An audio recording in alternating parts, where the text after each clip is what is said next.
So once you schedule one of these things, I don't think it goes live by itself.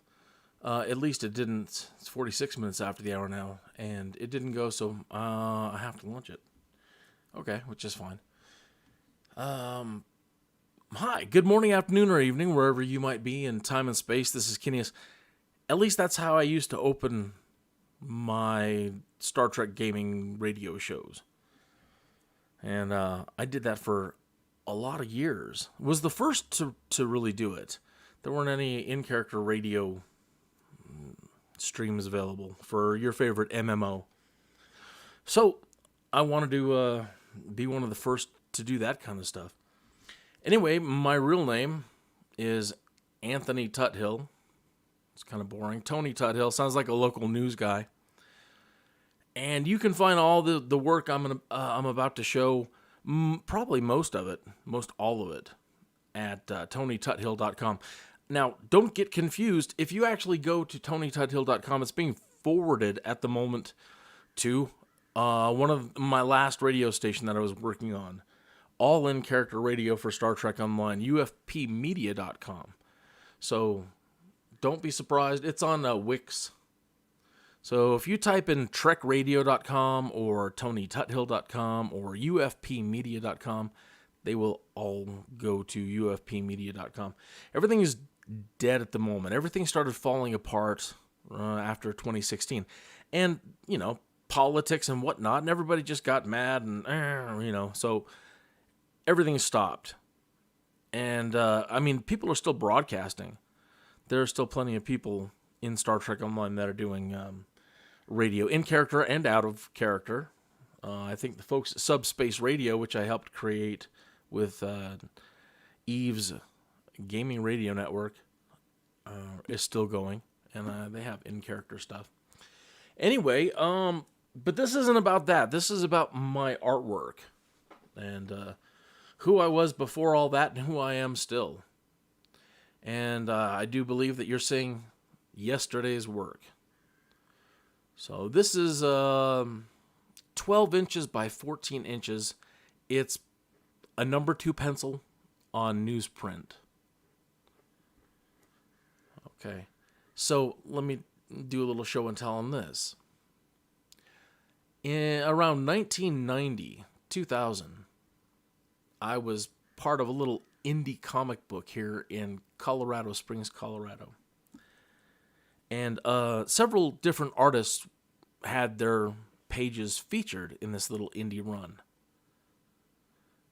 So now move forward in time to last week. I'm on Facebook and I get a private message from somebody who says, "Are you the artist that worked on that comic book? In 1999?" Yeah. And the other person says, "Well, I was in that comic book too." Isn't that neat? That is neat. Very neat. So that person has continued to go on to create comic books and is still at it. I went and did webcomics, which you'll see in shortly. But let me. So then the original, and then the artist that is talking to me thought that I had created that comic book anthology thing. And I said, no, that was Panther Comics, and they don't make comics anymore either, and I'm not really doing anything.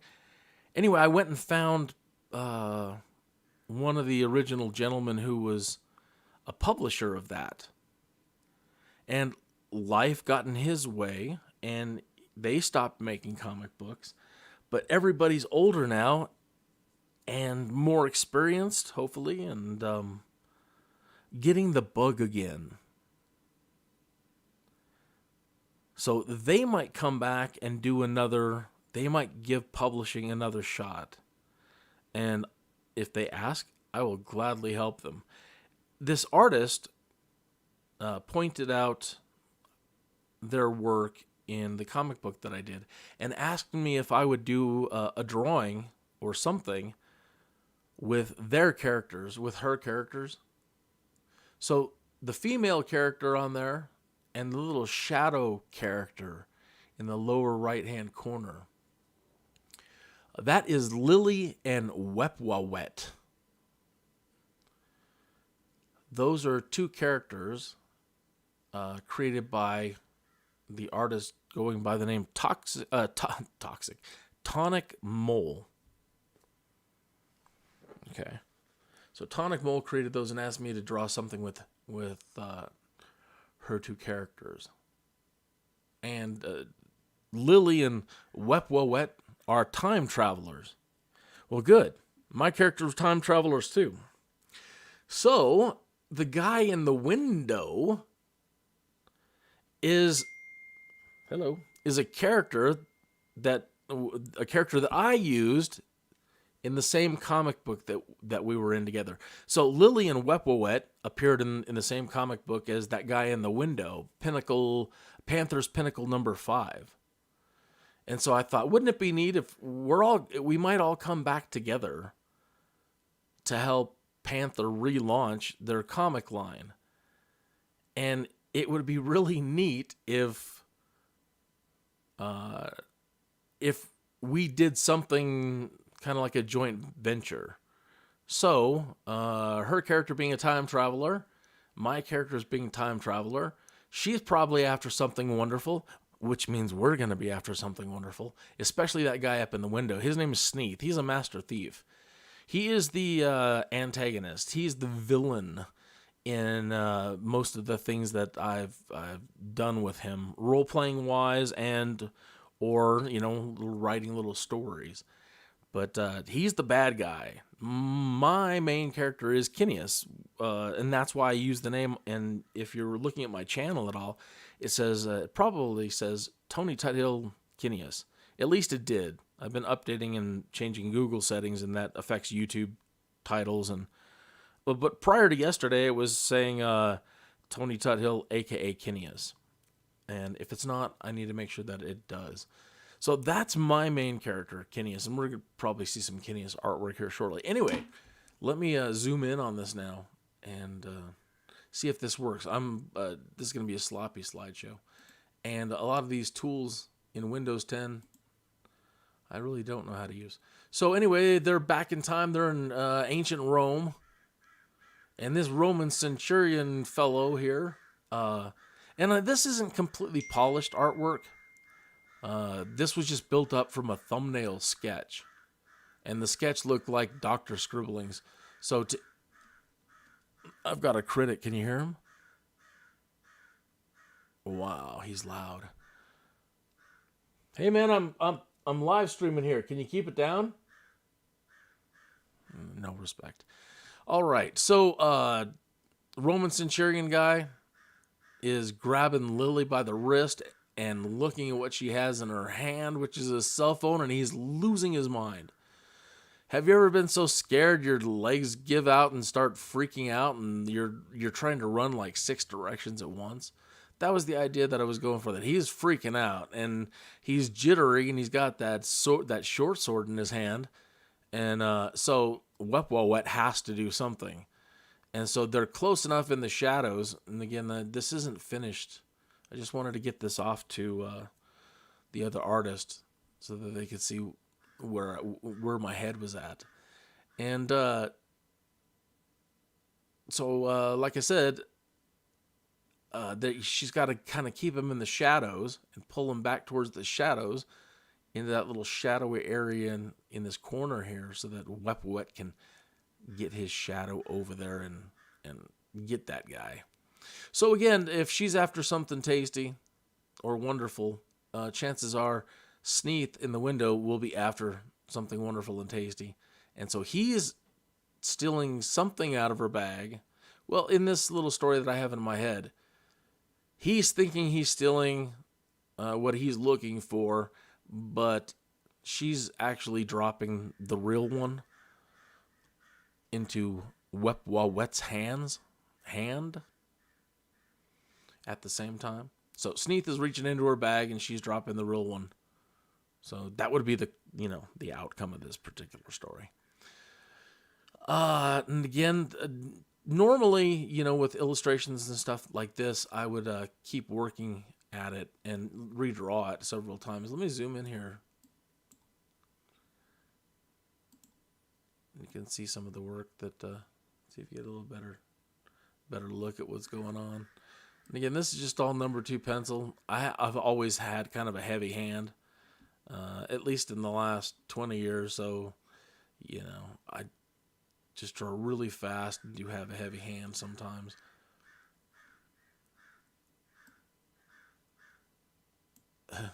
Imagine that poor fellow freaking out, losing his mind.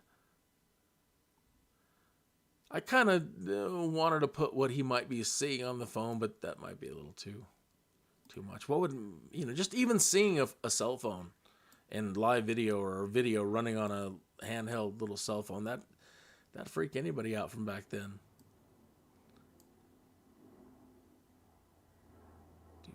Could probably use a little bit better references on some boots, but again, this is just a thumbnail for me to shuttle off to the other artist and see what they thought. After reworking the drawing, either keep it as a drawing and take it and paint it, or recreate the thing, in tools like Adobe Illustrator. I don't want to pay the CC any the creative stuff anymore. Adobe's, it's too expensive. And so now I've picked up GIMP and I picked up Inkspace or something like that. So now I have to get used to using those tools. But thankfully, those tools are free. All right, so let's move on. What we're going to do first is I'm going to move over to a JPEG folder. And we're going to do a fast run through of whatever's in there. And sometimes there's photographs in there or other stuff. Sometimes some of the stuff doesn't show up. But pretty much everything that I've got as a JPEG art-wise, the majority of it is in there. And then there's a couple other folders, and I've been trying to get it all back and organized into one spot. And so we'll get started on that. And again, it's going to probably be jumping all over the place, and there's a lot of artwork. So let me turn this one off. Okay, the Venetian Princess, she's a YouTube creator, at least she was, and she made parody videos, and I wanted to do a comic book for her. This is college artwork. When I went to the Kansas City Art Institute, we had a museum across the street, and I would, on Sundays or whatever, go over there and sketch and draw. And those are all from either paintings or sculptures. The middle one was a sculpture.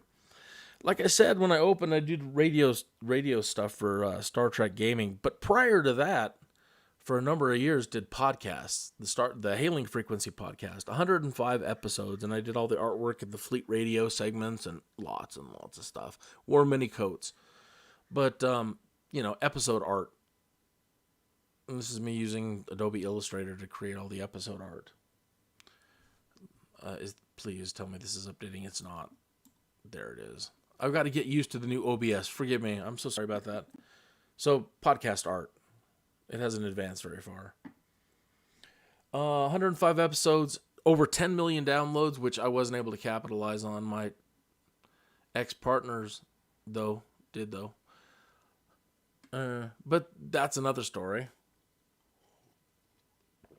Well, let me just put it out there real quick. They kind of screwed me over, as people do when money is involved. And tried securing everything, and did secure everything for themselves. And then I had a lot of problems with YouTube and Google early on with monetizing, and I was trying to work with a bunch of different artists. That is a commission. That last one was a commission. I wish I had a pause button. This is in slideshow format. So sometimes some of the stuff you see is like, what is that? Some people paid me to create really strange things, and that was a stained glass window. Fantasy illustration. College work. Old.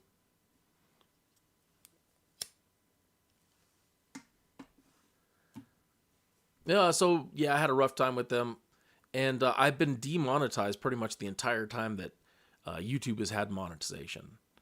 There was lots of copyright stuff to work out. And after 13 years of appeals, everybody's finally happy. YouTube's happy. I'm happy for the most part. No back pay. Now we have to start all over. Radio stations I worked on. Podcasts. the graphics back then were the web really didn't have very many graphics. Fantasy role playing bathroom design. Or imagine building yourself a little hobbit home. So I imagine this is kind of like built into the ground, hobbit home style. Yikes. The Venetian Princess YouTube creator parody videos wanted me to create a spot illustration for one of her videos. College artwork. Gaming shirt. There's so many clues in there, and if you could figure out all the clues and find the 2 rings, you won $500. Sketches from the museum. So everybody's finally worked everything out, and I've been reinstated. And I can now monetize, which is nice, but now everything's kind of dead. Now we don't have podcast listeners, and we don't have radio broadcast listeners, and there's no audience. And I went from 9,000, 10,000 followers, subscribers on YouTube to a little over 1,200 now. Artwork from the podcasts that some of the people that were on the show. So the characters down there, with the exception of Mr. Spock, those were all characters from the show. So in the upper right-hand corner, the Devilfish, our broadcast ship, a Klingon bouncer, characters on the bottom. My old partner, he's doing well. The 50th anniversary of Star Trek in Las Vegas. We were there as UFP Media Network, again, promoting the station, but also to record people's thoughts on what did Star Trek mean to them. And we had a blast, had an absolute blast, and we were pretty much center stage.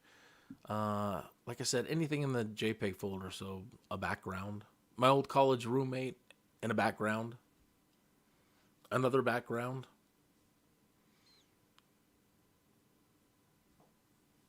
So yeah, you'll get everything. Any of the good stuff plus any other junk that's just sitting in there. Backgrounds. Over 40 years doing art badly. I started winning awards for wanting to be an artist when I was a kid, maybe 8, 9, 10 years old. Started winning art awards. But it wasn't until high school that I started taking commercial art and advanced commercial art as a vocational training after school. So I was going to high school and then going to school, taking all the vocational training. Here's a little bit of a collage, cartooning and painting. More stuff for the Venetian Princess. So started doing commercial art really early. I was the youngest working professional artist in the state of Colorado back in the 80s. And I was doing logos and business cards and, letterheads, all the stuff you learn when you're becoming a commercial artist. There were no desktop publishing back then. Some of the stuff doesn't show up. There was no desktop publishing. Everything had to be done on a drawing board for the most part and taken into a dark room to do stat camera stuff. There were no computers for just slapping down some text. You had to code text into a machine and then get these printouts and run those to the dark room. It took forever to do anything. So I was really happy when computers came along, and I rushed to start learning how to do art badly on the computer. A concept I was working up with a friend, The Adventures of Chutney and Chow. So Adobe Photoshop and Adobe Illustrator, and this is all unfinished stuff as well. It was just, get the pages laid out. A proposal for IDW Comics. I was working with the writer Derek Chester on Star Trek Year 4. Just a Star Trek meme.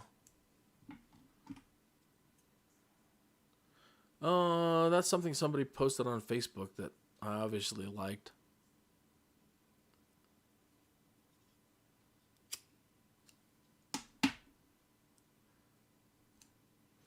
Cartoons. So, trying to keep people interested and waiting around for Star Trek Online and keep them interested in our show. People in the community would type interesting things, and sometimes I would take like it says up there, inspired by, da, da, da. I would take what they were typing and turn it into cartoons. And I did this web series called Stoned, not like being, well, stoned as in getting stoned and having stones thrown at you. We weren't real happy with what they wanted to do with Star Trek Online, and we wanted it to be a certain way, and they had their ideas in mind, and the community had our ideas in mind, and we ended up throwing a lot of stones at them. And so initially I was really hostile to the developers, and Stone was actually kind of, it was mean. But I was, nobody was really happy with what they were about to do to us all. And still to this day, Star Trek Online is, it was fun for a long time, but, at the end of the day, it's just a grindy MMO. There's no simulation in it. It's all just, it's not, it doesn't feel real. It doesn't, Bridge Crew felt way more real than everything Star Trek Online is combined. And they had like a handful of missions you could do. So here is a copy of an oil painting that I did, and the colors are all kind of off over the years, and that was from a slide, and the original painting is no longer in my possession. It's in California somewhere. More art, more stuff for the podcasts, and I worked on several. This was for the Argus Array podcast, episode 12. Star Trek Gaming was coming back, and they were releasing all this stuff, and we were doing all the interviews. And we were scooping all the big gaming sites, and they hated us for all the stuff that we were doing. But we were such big Star Trek geeks and had been around since they first started making Star Trek games that, we were in early,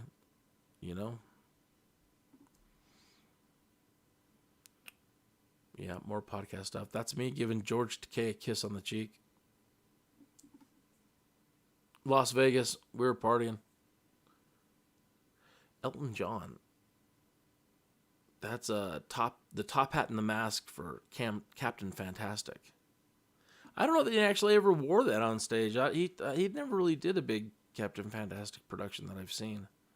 The artwork was amazing on the album. More interview stuff that we did.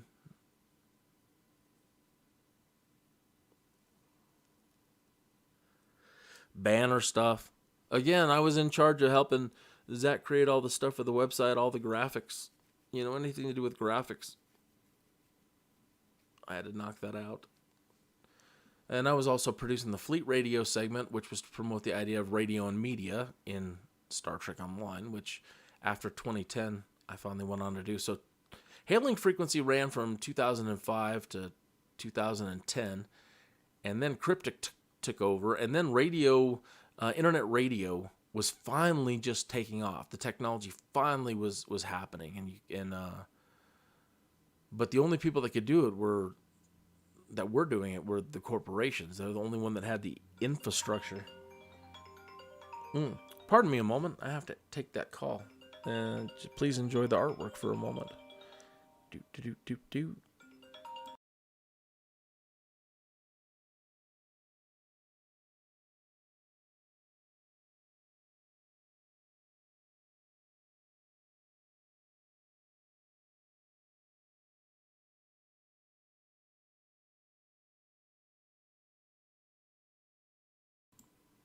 So we would do video specials for the Hailing Frequency podcast, or, I would try to make these little cartoons. And this is the Alter Ego show from one of the video Hailing Frequency specials. So, anything that was new, we were at least trying to do for these podcasts. And YouTube was brand new. I was an early adopter of YouTube, and we were trying to get these specials up on YouTube. I did all the artwork for Lotus Fleet. Did their logos. They're just a community fleet. I was planning on helping the Venetian Princess with some animated stuff. And those are all animation stuff. So we're back to that picture. I did for like a comic book cover for Venetian Princess, the video girl. Are we back to this? So that's pretty much everything in that folder. Okay. All right. So seems that went by awful fast and we didn't get it all. I didn't see all the Marvel stuff. Either way, I'll open photos and we'll have a look with that. So let me turn photos back on here. And turn off the slideshow.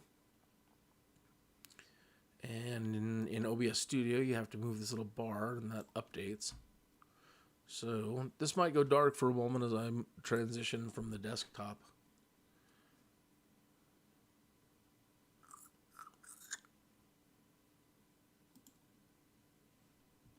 Yeah, that went out. But let me get over here to this folder.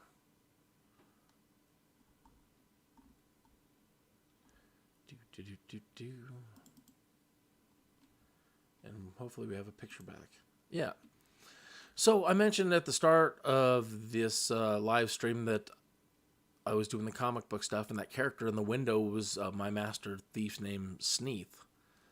And this is that character, Sneath. I drew this in 1993. That's how long ago I was role-playing with this guy and, writing little stories with him. This is him stealing a starbase and driving it like a Ford truck. He's a very kind of guy, you know. Jaw sticking out there.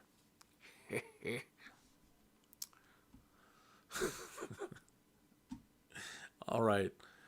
Let's move to... Let me get this and see if I can move to the next one.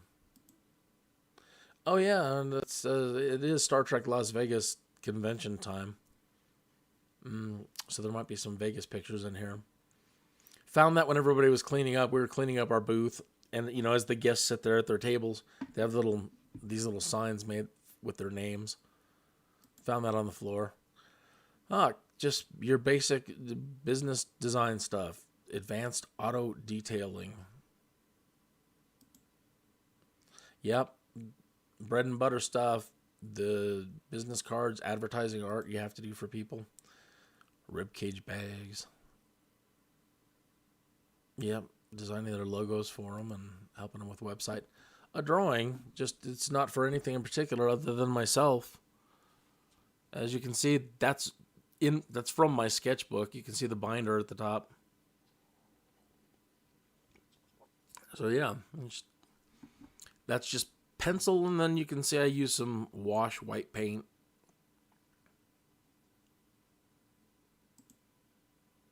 Las Vegas pictures. A Twitter girl. I'm very interested in flying, at least flight simulators. I'm really looking forward to Microsoft Flight Simulator 2020 coming up in just a few days. Really, it should be out. You can pre-order now. It's going to be amazing. That is actually from Dovetail's Flight Sim World, which Microsoft had them. The story goes is that they were actually working on all this stuff for Microsoft as research and development. And these were, Flight School and Flight Sim World were made available for like a year. And then they pulled them off the market right before Microsoft announced they were doing 2020. So the story goes is that this was all preliminary work for Microsoft Flight Simulator 2020, and that's why it's no longer available. Microsoft owns all this.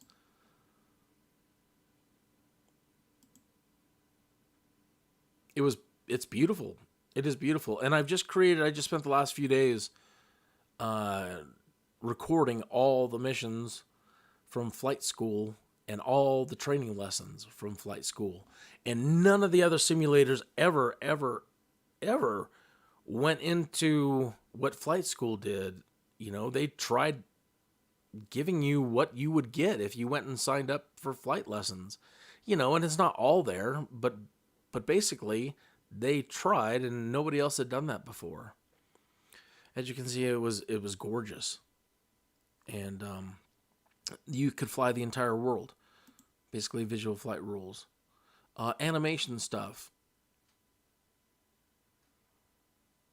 So basically, if, he's got his range of emotions. You got a head you can pick from. Early fantasy work. That's my character Kineas here. This is from like 1992. I was still in college. And I had been role playing since I was a little kid. And you got to make character after character after character after character. And I was tired of it. I said, I'm going to create one more character and that's it. He's going to be my Uber character. And I don't ever really want to create another character ever again. It's just too much time, to get these characters built up. And I just want to play. No matter what gaming universe I'm going to play in, I take my character to it. That's why he's kind of like a time traveler, multiverse character now.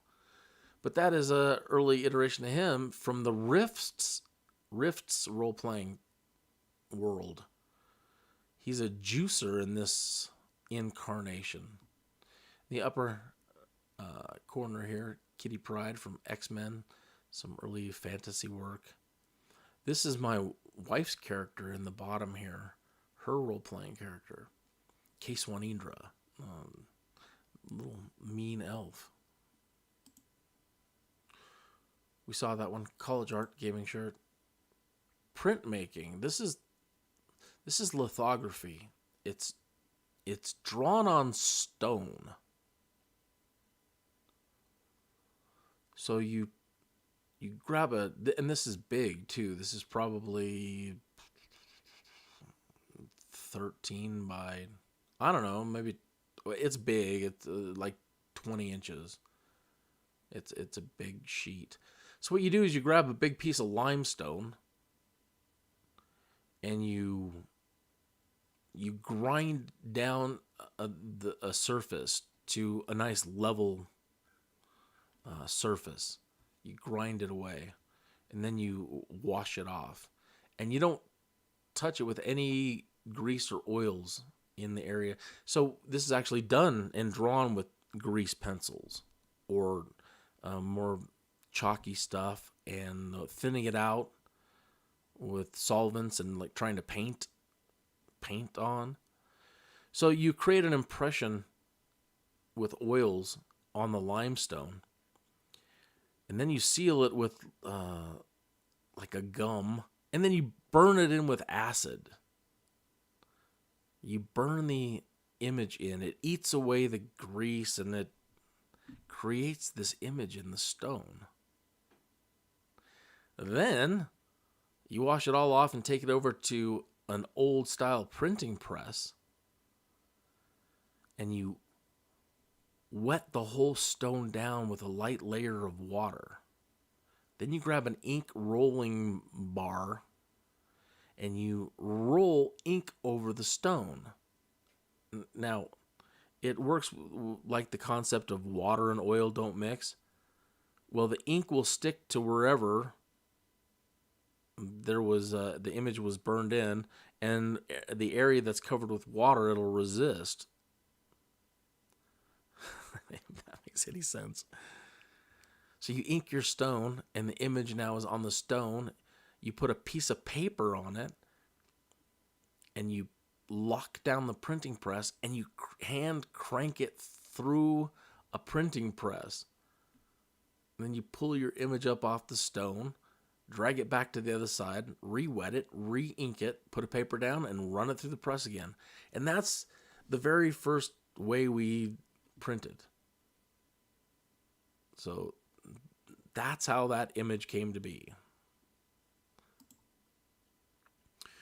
I wanted to do these music videos really on YouTube.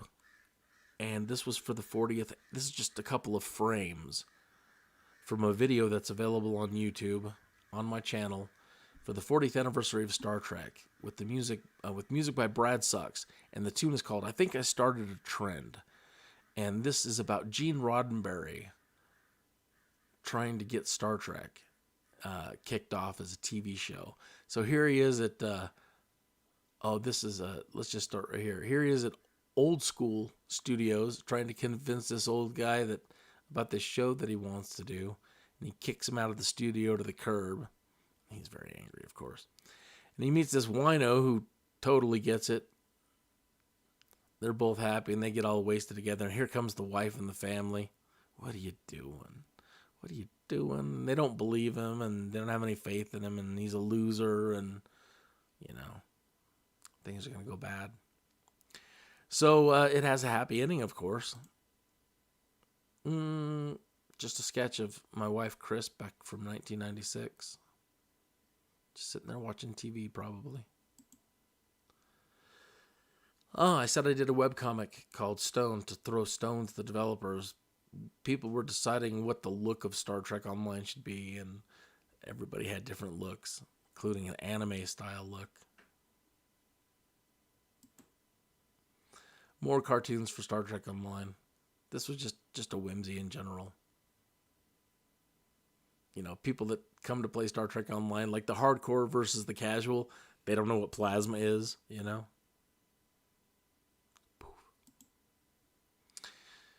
Once I finally started to learn animation, my earliest video creations on YouTube were all done with slideshow because I hadn't worked my way up to animation yet. You couldn't even do graphics and still art when YouTube first started. You had to custom encode to different pixel sizes and do lots of experiments to upload it to YouTube to see if it would play back your graphics and still art or photographs cleanly. And it took forever to figure that out. But finally I started doing it, and we only had like 240 by 380, I think, back then as well. So you had to create really small. Once I started getting everything dialed in, I created a bunch of videos, and then I finally made my way up into animation.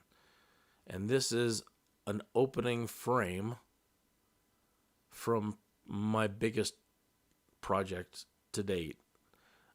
It's called Permanent, and that's available on my channel. And it's crazy. It's about, do you like Ancient Aliens, Bobby? If you like Ancient Aliens and you've heard of the stuff Zachariah Sitchin did, Sumerian translations, this is incredibly loosely based on Sumerian translations. And I try to sum up like 100,000 years in 3.5 minutes or something like that in the video. But I had a history of Disney animation book open and the Flash animation book open at the same time. And I knocked this out in 30 days, the video out in 30 days. And I'm quite proud of it. Quite a controversial little story. A lot of people weren't happy. But it's not, I didn't create the stuff. Sumerians did. It's another sequence from it. This character in the middle is Enki. He's from the planet Nibiru. There's a satellite. The first humans. The Sumerians have a flood tale too, and it's exactly like Noah's Ark. Enki hooked the humans up with an ark so that they would survive the flood. He tried to, there was nothing he could do about it. He's not a god. He's just a really hip dude from another planet. And they were here to mine gold, so the story says, and other things for this project that they needed on their planet. And, once Nibiru came back into orbit with Earth, it caused a problem. It caused the ice sheet to slide and create a flood. So this was just kind of the idea that, Enki went up to space to observe things, but, if he could have done something, if he could do something, he would do something, but there's nothing he could do. There was nothing he was going to be able to do to stop the reaction. Just graphics. I don't know that, it's legal in places. So it's the fine line between you're not allowed to talk about anything that's illegal in your live streams. But as it is legal in quite a few states now. And people are creating businesses. And people's business want to stand out. So helping people come up with ideas for logos. Strange fantasy illustration. This alien has some sort of barbarian tied up. I don't know. It's one of those just doodling, and this is the end result. More comic book stuff. Going back to the stuff from earlier. Yeah, these were unfinished. I mean, when these are just the basic layouts. So you get the character in on the backgrounds, and they're pretty polished, but still, it's not what I imagine for final product. But this is 50%. It was just good. It's good enough to show as a concept. You don't want to spend too much more time unless it gets picked up or there's interest in it. People are doing Kickstarters these days. I wonder a bad copy of oil sketch my roommate from college. Dude, this is from high school for the comic book store down the street that I grew up with. Once I started doing art, I wanted to own the comic book store so badly. I wanted to be friends with them. I wanted to become their family. I wanted to live there and create all the artwork. And for the most part, that happened. I went off to college, though, and then they ran into some hard times, and they closed the comic book store. And it's one of those regrets in life. I'm so mad. I don't know that I even needed to go to college. I honestly don't. Everybody said it made me a much worse artist. And it's probably because I spent all my time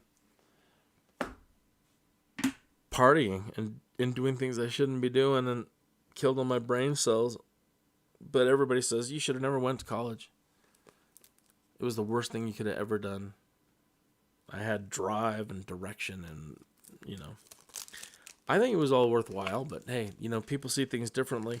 But that is like, if I didn't go, if I didn't go and I would have been able to help, because they were going to sell no matter what, and they would, at that point, they would have had nothing to lose to let me try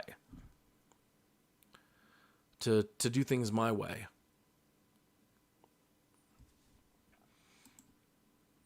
This is my mother's backyard. She has a beautiful, beautiful lot.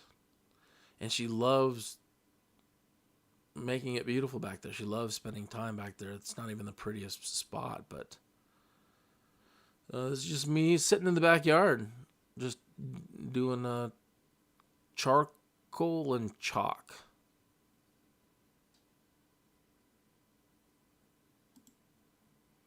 Same thing, not as good. Sitting on my front porch, doing charcoal and chalk. You saw that earlier, my wife's role-playing character. Rotate. So, speaking of first and early stuff and role-playing, before there was chat, and you could chat together, you had to do all your role-playing with other people and interaction with social media with people in bulletin boards and on forums. Again, chat wasn't born. And I had grown up role-playing, and so when I finally started getting online and joining these role-playing communities, this is artwork.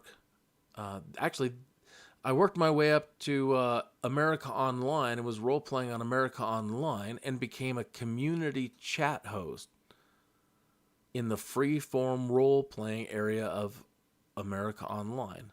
And I was a chat host for several years. And I was a bartender at the Red Dragon Inn. So if you were a role player back in the early days, you may have found yourself on America Online's role-playing hub. And it was a multiverse, which was perfect for my character because he was Mr. Multiverse. And so I could travel easily between these different places. But I loved being here. I loved the Dungeons and Dragons role-playing. So all of these people, at least in the front, were actually people online.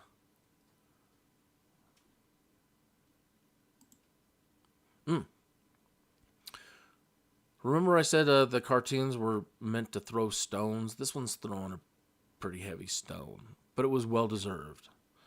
And the stone is being thrown at Les Moonves from CBS. He is now moved on, I believe, or fired or gone from CBS, but only recently.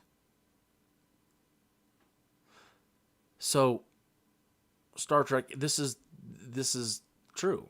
Star Trek Enterprise was canceled.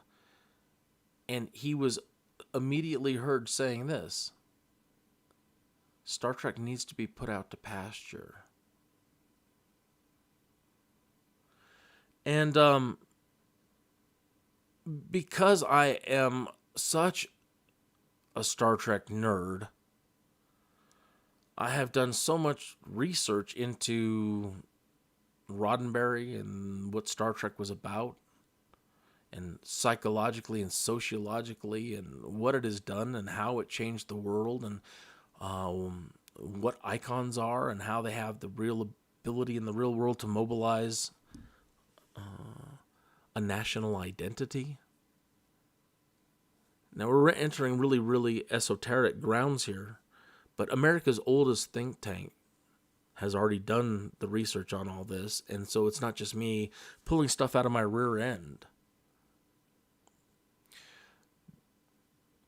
Genius skips a generation, and Les Moonves, as a second generation and late generation media head,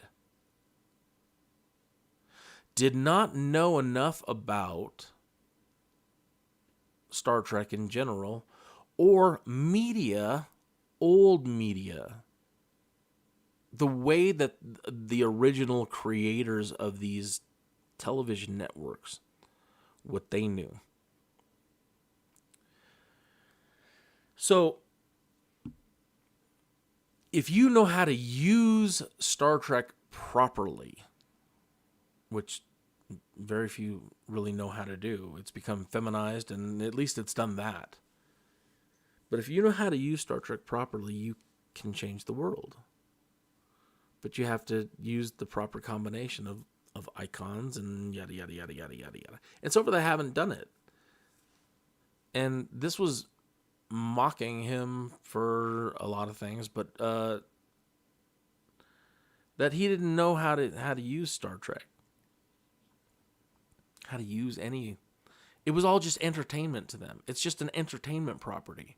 And that's still how they speak about it. They don't see it as anything more than an entertainment property, and they don't know how to use it properly. More Star Trek cartoons. It's a Vulcan. It's a Vulcan at a nightclub, and he's trying to get a lap dance. It's based on the Chris Rock song.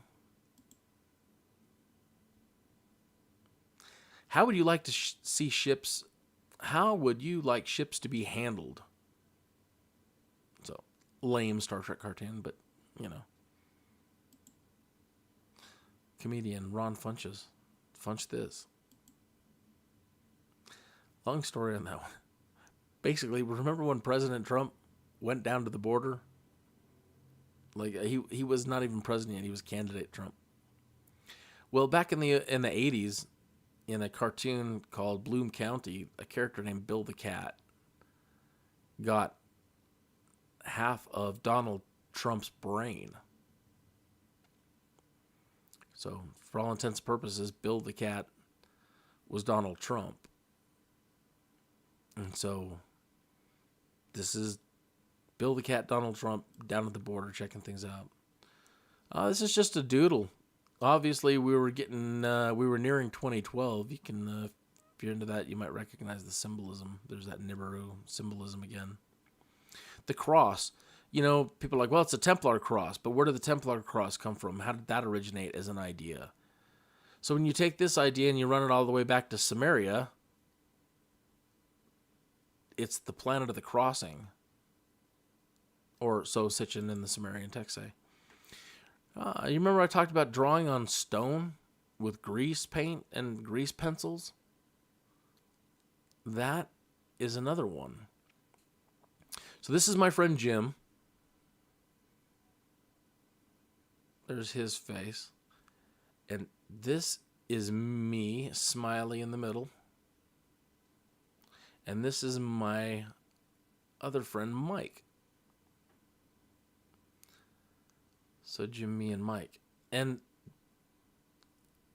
yeah, just doodling on with grease pencil on stone. And again, you burn it in with acid and get it all done and set up for a printing press. I want to do a music video. I love doing Elvis Costello stuff. And I've been working with Universal Music Group. That was part of the reason why the demonetization is trying to work all that out.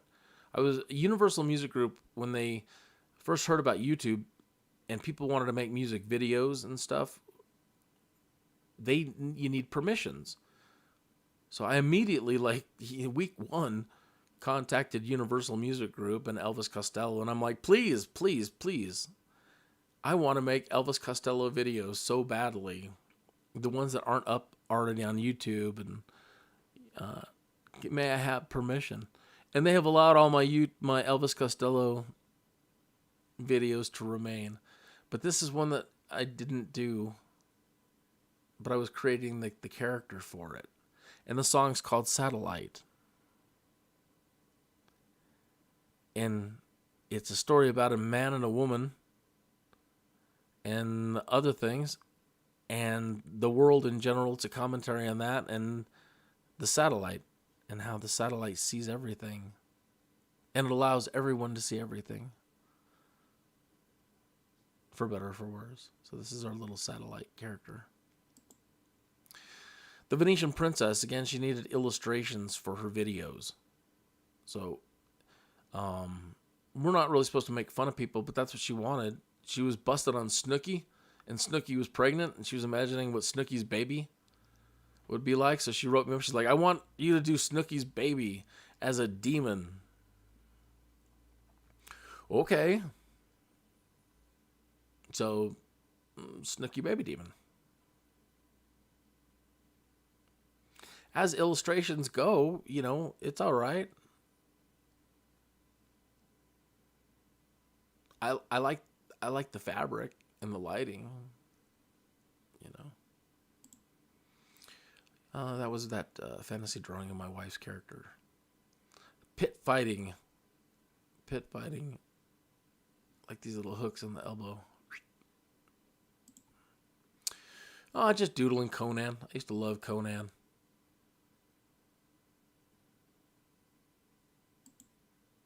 Oh.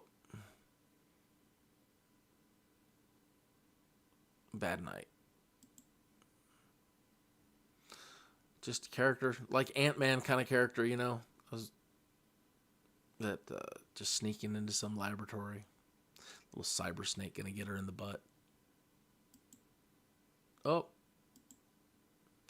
This is really early. This is I'm still in junior high. And I was learning how to draw with one of those little stumps. Those little paper stumps that you get with your little drawing kit.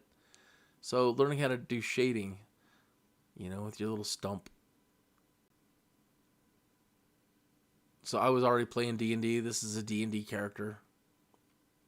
Kind of based on the Lord of the Rings. You can see that in the styling of the helmet. I was very into Lord of the Rings as a kid. That's just some crazy alien that I drew. 1984. I spent some time down in Puerto Rico, and my dad was working down there building their sewer systems, their wastewater treatment plants. And this was the place that he'd go to drink beer and play pool, and these people were wonderful, wonderful, wonderful people. and the best food and the best time. That was 1988.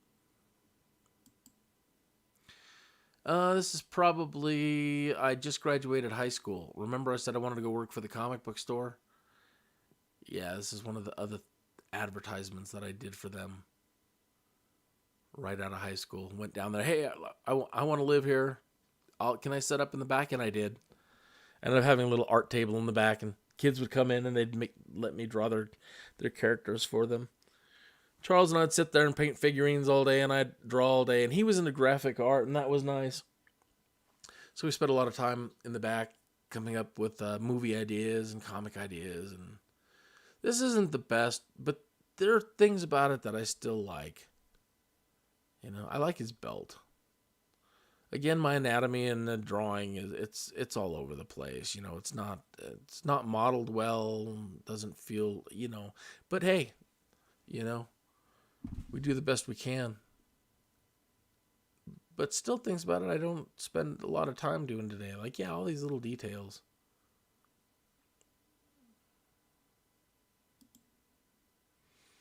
A painting. Teddy bear being blown around in the wind. This was more of the comic stuff related to that two images ago. So this was a character in a comic Charles and I were going to produce back then when I was in the comic book store. So this is what my work used to look like when I was 18 years old.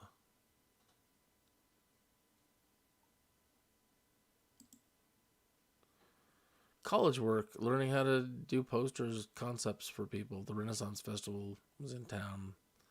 I actually won the poster contest. More of that comic books, but actually, this is in the same period as the comic book stuff you saw earlier, but this is with Marvel characters. This is Stingray, and this is laid out so horribly. Just I don't like it, the layout, but I do like the work that I was doing with the character work. This is Unicorn. He's usually an Iron Man villain. So we wanted to use characters that didn't get a whole lot of face time. So Stingray, who's ever heard of Stingray? And some people have heard of Unicorn. So we're going to bring them back. Have them, this story with them and like the other sea superheroes. Oh, what did I miss? Roleplay art. This is probably 2001. So we were doing steampunk D&D. So this is a steampunk Dungeons and Dragons reality. There's an orc character here. In Strange Multiverse, there was cat people back here. A bug person over here. A lizard person over here. Some dirigibles. Yeah, and this old frontiersman.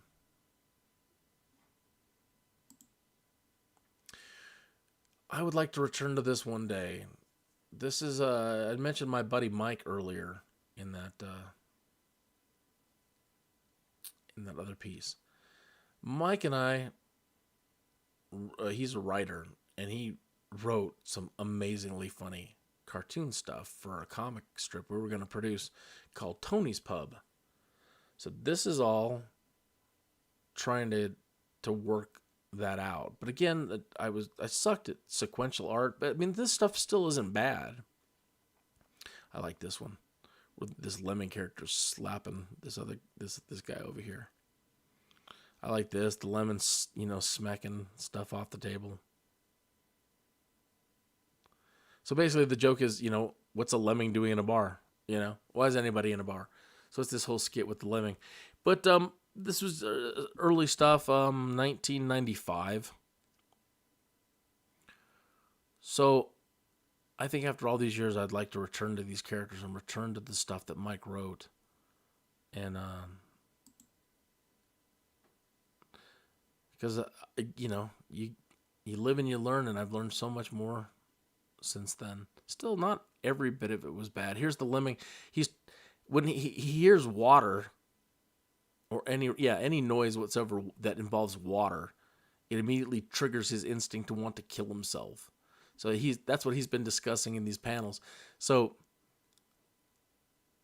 Tony over here turns on the faucet and they're freaking out, and here's the lemming running over to the faucet trying to kill himself by committing suicide by drowning.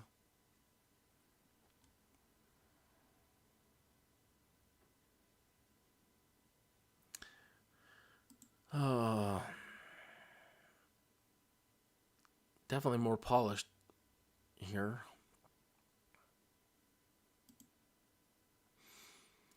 This was going to be skits involving Jesus coming in to do karaoke, and then the devil shows up. And this Texan, the devil says that this Texan's in his seat. He fries him. Poof. Superman's going to show up at the bar, and he's really mad because, long story short, he's like this character here. Superman ends up helping him and giving him one of like Jimmy Olsen's watches to summon Superman, and he's constantly summoning Superman. And Superman's just losing his mind because this guy keeps summoning him for just stupid things. So they hog tie him over here. Stop him from bothering Superman. Aliens and the bodybuilder. Lou owns the Mold's gym down the street. This is just one little panel of stuff I did for Platinum Studios. And it's just in a layout format, but I like that. It's not very clean either, but this is stuff for Platinum Studios. This is an old piece from college. You know, doing a card for somebody. This was a college American Royal steer dinner and auction. Early advertising stuff after college. Yep, I did my dues. I worked in advertising.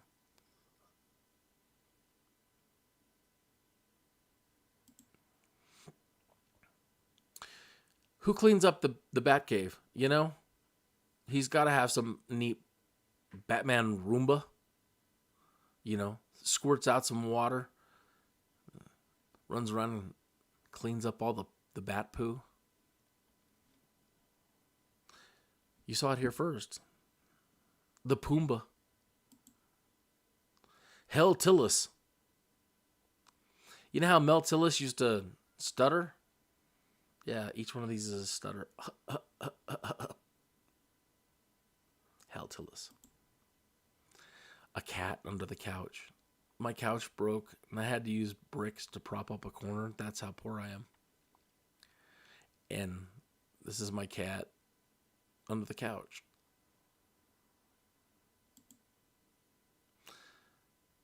Have you ever heard of like quinceañeras and stuff? Well, the kids in my family, in my family and extended family, they all get these crazy parties, and they're huge, and they invite all their high school buddies, and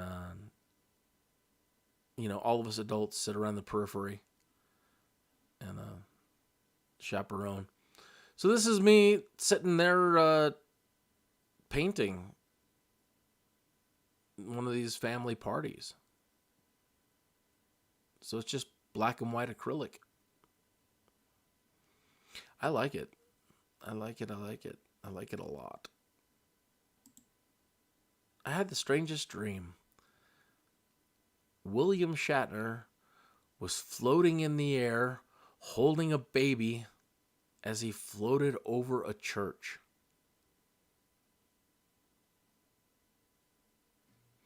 Yeah. I don't even know that that's in the Dream Dictionary. You know, that's a whole new entry.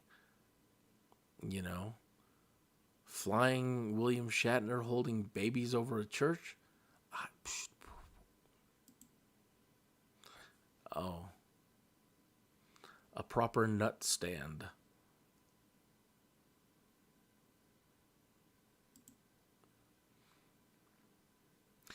I try not to do anything political now because it's only caused problems. And so, for all intents and purposes, I don't want to be political anymore.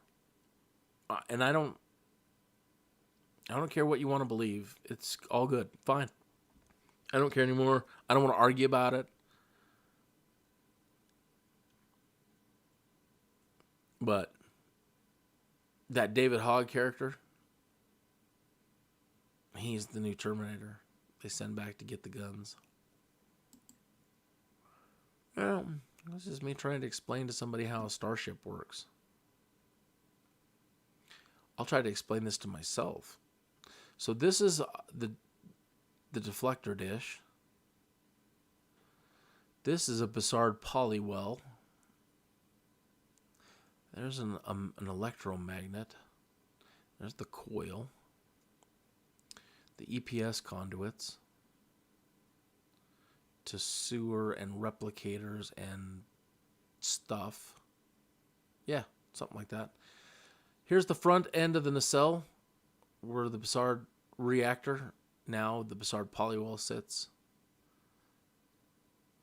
The coil, and this is where the plasma. So what this is these electromagnets on the outside of the nacelle scoop in hydrogen and deuterium, and it's thrown into a polywell, which traps them, and they bounce around, and they can't escape, and they create massive buildup.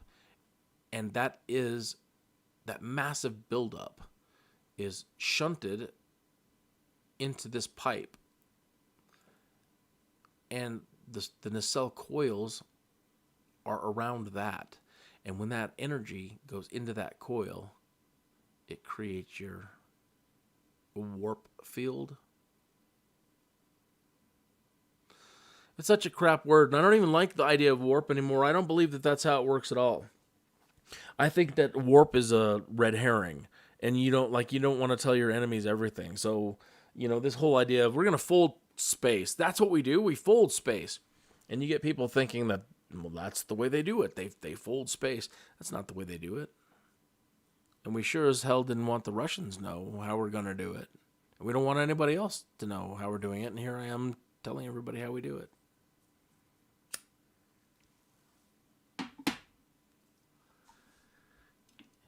And it revolves around these things in space, which now, finally, they're just now starting to talk about. I mean, in mainstream media, mainstream science, the Birkeland currents, named after a very, very smart man named Birkeland, a long time ago, who talked about these filaments, these electric plasma currents that connect everything in space.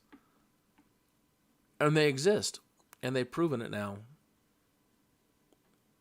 So, if you have one of these,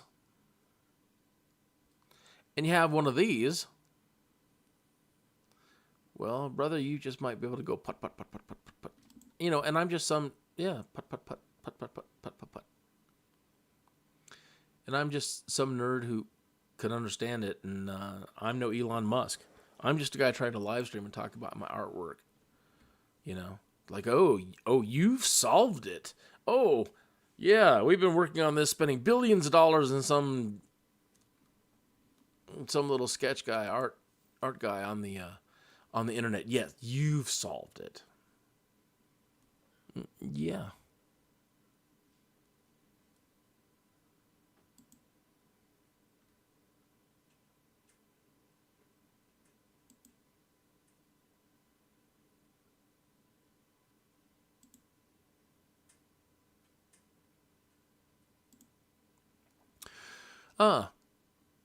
Old school logo creation, not done on a computer. Those are all separately created on pieces of newsprint with Sharpie, at the drawing table. So a good friend, actually, I mentioned him earlier. He's the guy that owned the comic book store back in the day.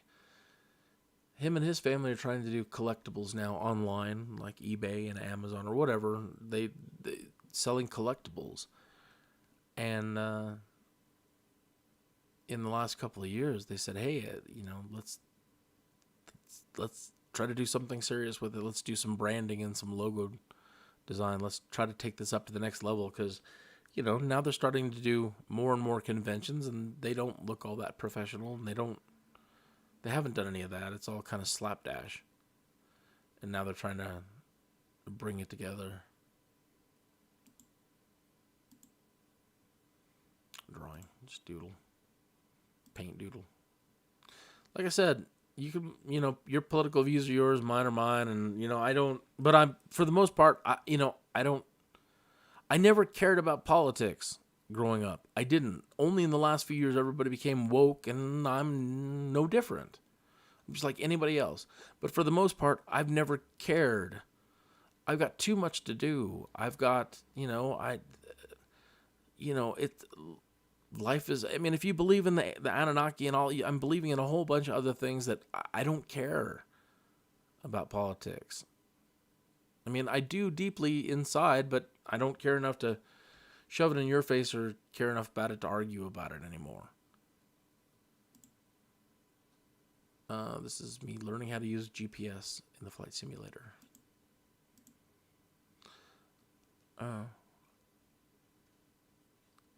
This is charcoal and chalk. And it's of nothing in particular. It's for nothing in particular.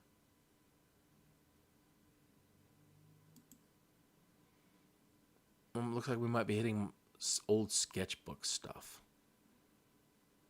1990. Oh, now we're moving back forward again. That's more recent and probably 2014, 2015, somewhere in there. Just sketchbook doodle. The Bill the Cat down on the border. A little scruffy. Nobody's going to take his Funyuns. Don't I my Funyuns. Oh, so this is a return to a concept from 1987. My buddy Mike, again, the cartoon writer, wrote this strange story about this cigarette butt riding on a Twinkie in the sewer. And I had done a drawing of it in 1987, and those drawings are all gone. And so what I wanted to do is recreate that character and that image for Mike and try to make it look like I would have drawn it in 1987. I didn't try to update it. I really wanted to make it look the way it looked back then and the way I used to draw back then, my crappy perspectives, and everything was done with technical pens, and I love my little pointillism dots. And so, yeah, this was done in 2017.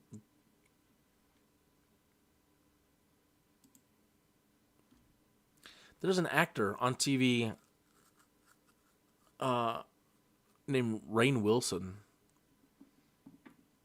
I think he was in The Office and other programs. Not really sure. On Twitter one day, he's like, hey, somebody draw a cartoon of an alien sitting there reading Alien magazine and somebody reading People magazine. I said, okay. And that's how that one came to be. Trolled. Betty Boop. This is for a Betty Boop that I know. You know, some ladies, they identify with the Betty Boop character. So if you have a Betty Boop in your life, like I do, yeah. Sketchbook, oh, I don't even want to go into what this is about, but you may have been there. I mean, we've all been there, at least, you know, if you've been in a relationship, you've been there. If you've been in a long-term relationship, you've been there. A cousin of mine, for one of his parties, they wanted some artwork, wrestling artwork. He's a champion wrestler. So that's just pencil. They bought a canvas from the Hobby Lobby or whatever and said, here, do some pencil on this canvas. Sketch of some wizards. Star Trek sketch. This was, again, trying to do storyboards for some of my earliest YouTube videos. And, trying to work out the storyboard. Wow, I was like 14 years old. Just Bic pen. I loved the X-Men. 1997. Rock on, dude. 2013, I think. Nothing in particular, just something from the sketchbook again. I don't know what I was on.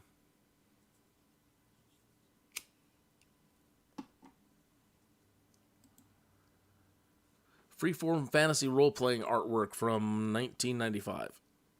That bar I talked about.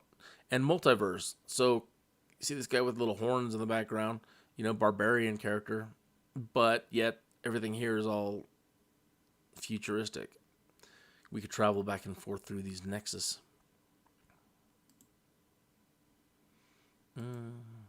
Work-related, you draw things to amuse your coworkers. Let me at them. Let us get into these audits. Got to be enthused about doing auditing. Sketch.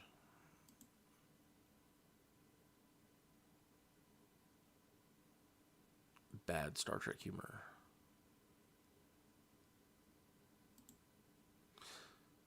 This was trying to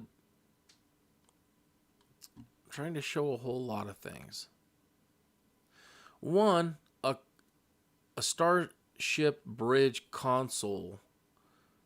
It's kind of this egg shape because under red alert, and it's got a drink holder. You never see the drink holders on the bridge. You need a cup holder. Holographic displays. Seat controls. Like in a car. I mean, come on. Our cars have fancier seat controls than starship bridges do, and that's got to change. Nice lighting. But this egg shape in other drawings that I've done, under an extreme emergency, you can actually lay back and get enclosed in your little pod for extra safety. No more flying out of your chairs. It's got nice armrests. So what this is displaying here is holographic projection through the hull. You always hear like damage on deck 3. This is being able to look down through the hull and see the damage. So this is damage to hull, or deck number 3, and it's explaining what the holograms are explaining what's being damaged. The water system requires repair, and this section of water pipe requires attention, and this guy got splashed. Same thing here. It's projecting emergency situations. This is an intruder alert on another deck, and you're seeing a dead crewman on another deck over here. A wraparound screen. What's the point of these little tiny screens when it doesn't even have to be looking outside. It's not a window. You don't need a window. You just need a giant, they call it glass. It's not, it's glass, but it's not really glass. They call it glass, but it's just basically a screen. It's not a window. It's projecting what's on the outside of the ship. You don't need a window. So here's looking out towards the back of the ship. You can actually see the nacelle, and you can see if there's any external damage just looking by turning your head. You can change your views. You can put all, your messaging going on over here.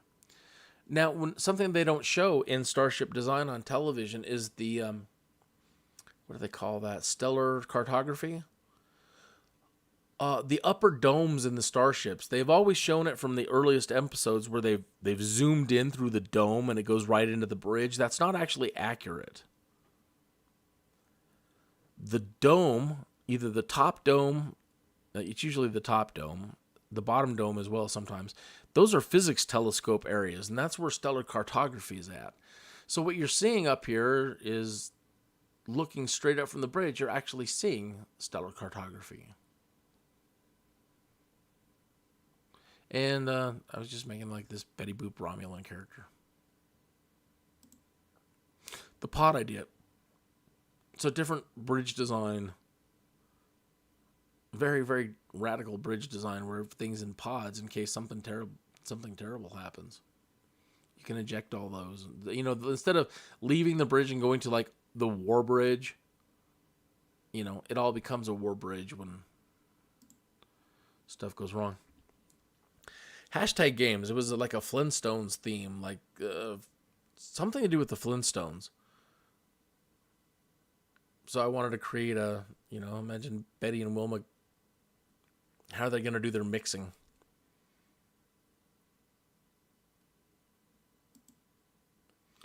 Same kind of thing. You know, what's a Flintstone oven look like?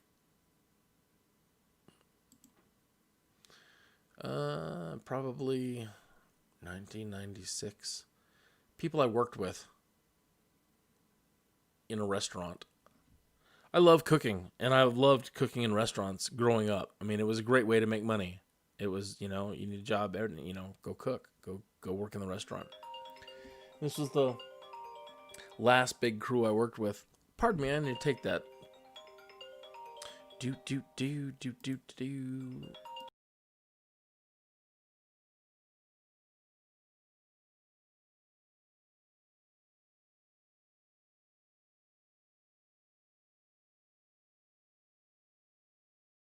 Okay, so yeah, coworkers. They weren't too amused. I was cracking up, of course, but I lost my photo screen. Character design, old illustration stuff from like my first year of college. We had to do some silly project, like imagine what was inside of a leaf and create a ride for it. So, like Disneyland. Like imagine a Disneyland attraction where you're going inside a plant leaf. You know, the path you take once your little pod is injected here, the structures that you would see, and you travel over here and through here, and you're going to come up through the cell brain and the mitochondria and all that.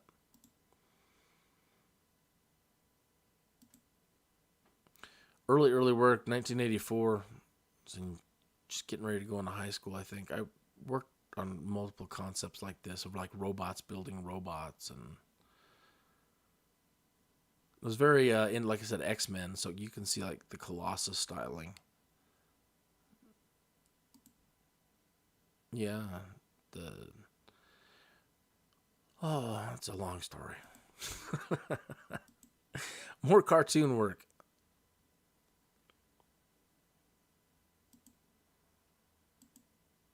We saw that one already. Zombie hosts. Zombie TV hosts. Toll Booth Willie. Yeah. Just weird drawing stuff. Drooling Man. Oh, like it was like a hashtag game, like failed superheroes. The Drooler. The Beaver Man, you know? Can of Tuna Fish Boy. Can of Tuna Boy. Yeah, that's right. Song lyric hashtag game. The long and winding, like animal a song. The long and winding toad.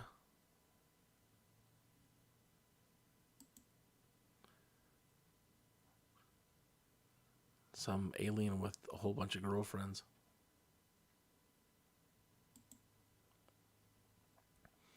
Nero.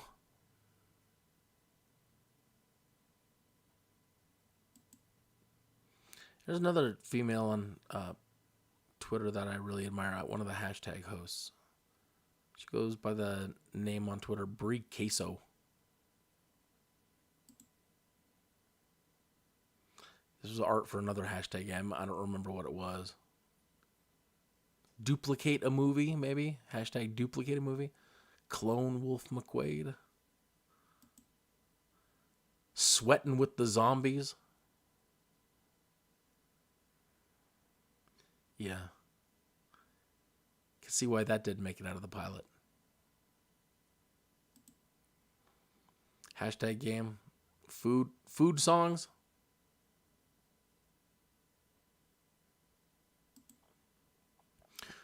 Who wants a steak? I think this is another hashtag game. Ancient game shows. Something like that.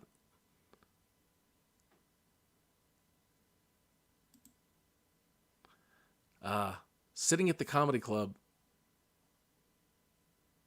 on a Friday night on a napkin.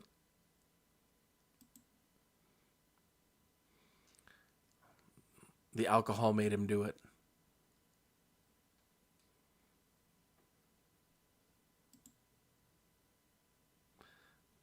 The Talking Heads.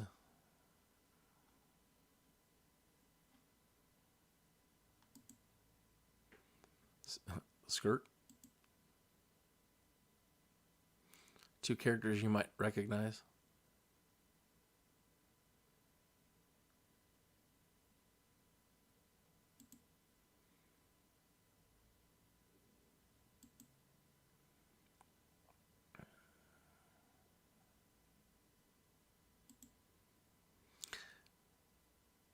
You know, they reimagined the Klingons with the latest iteration of Star Trek Discovery, but they didn't reinvent the Vulcans. And I think that they should really do. I really think that they should go into the Vulcans a lot more, because they can't all look the same. I mean, it's so ridiculous. They're just all cliches now. Every Vulcan is a cliche. And there's just, you know, they're no deeper than, and they all look the same.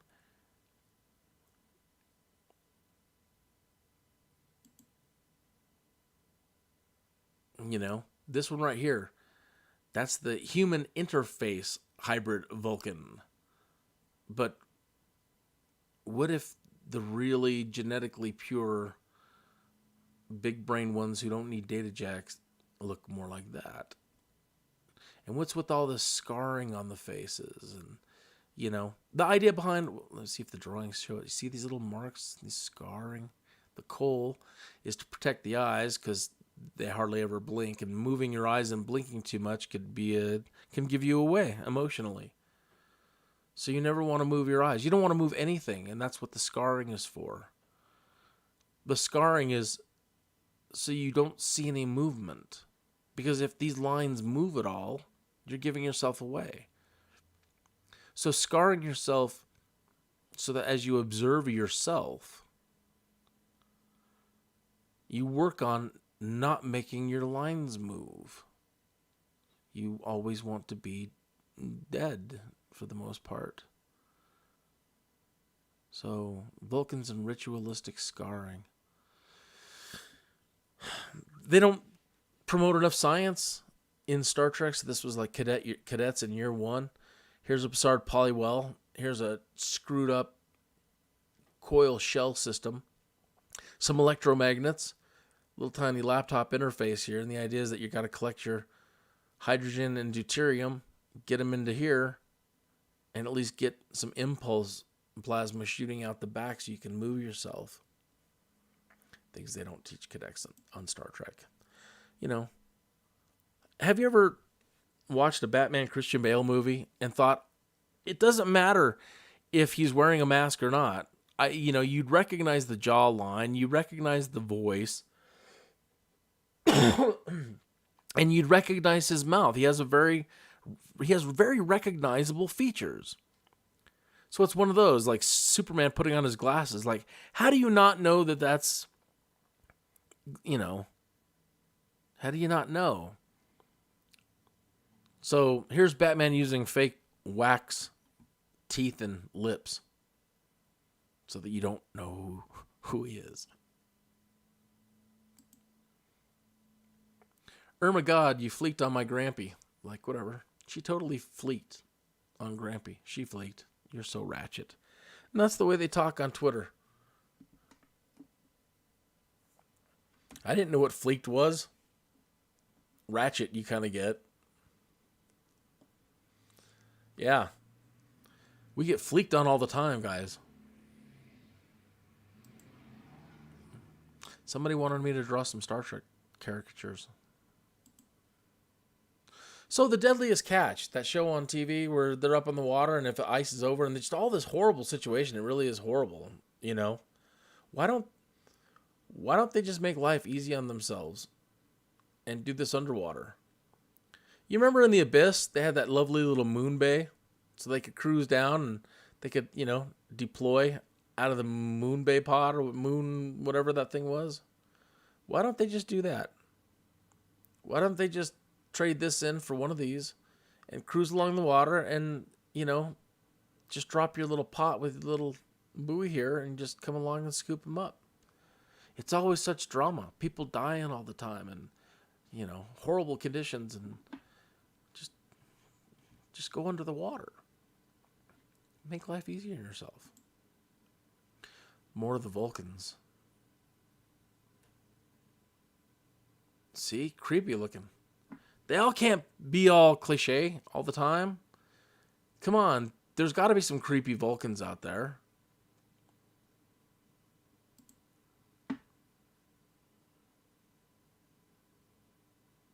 What's a warrior class Vulcan like? What's a mystic like? Star Trek Discovery stuff.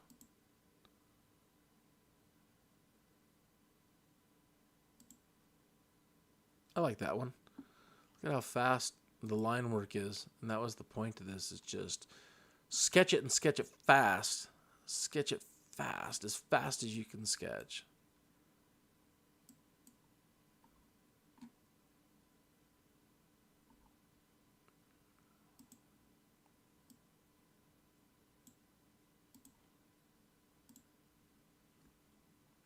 Same with that one, actually. Just fast. This ain't no party. This ain't no disco. This ain't no fooling around. Just knock it out. No. Blue the Bear meets the Black Panther. Disney Marvel mashups.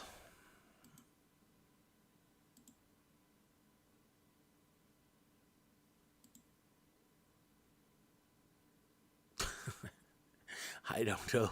Looks like all the guys on the ground drank some bad potion or something. They're all spraying. I don't know why I created this one.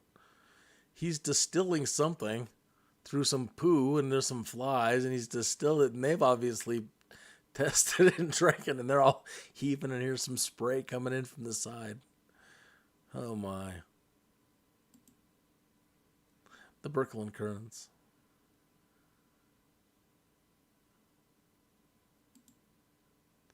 The Brooklyn Current concept is that the sun isn't a giant nuclear device. It's more like an electric bulb, and there's an electric current that connects to our sun, and that causes the sun to illuminate. It's not a standalone unit.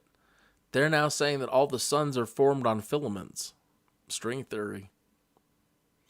Every sun is formed on an electric current like strings on a light. And every planet that revolves around a sun is part of the electric circuit.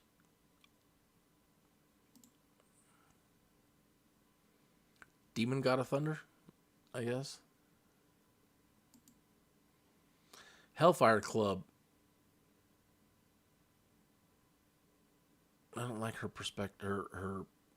I don't like her body, and her head seems too big. But this is the Hellfire Club in my head. I mean, you got some creepy stuff going on in the background. The Baphomet character, you've got your owls. You've got your really tall, strange butlers.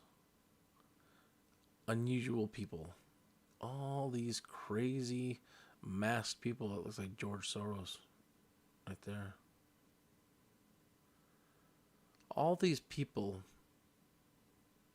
Did you watch the latest Twin Peaks? Those 3 girls? The casino girls? There they are. So this is Jean Grey.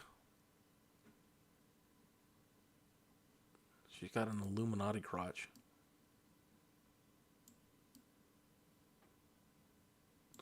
So Jean Grey is screwing with Cyclops down here.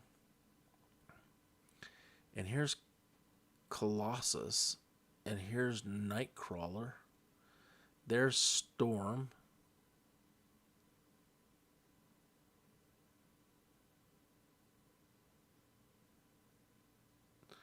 You know, and Jean is jacking them up. She's bringing them all to heel.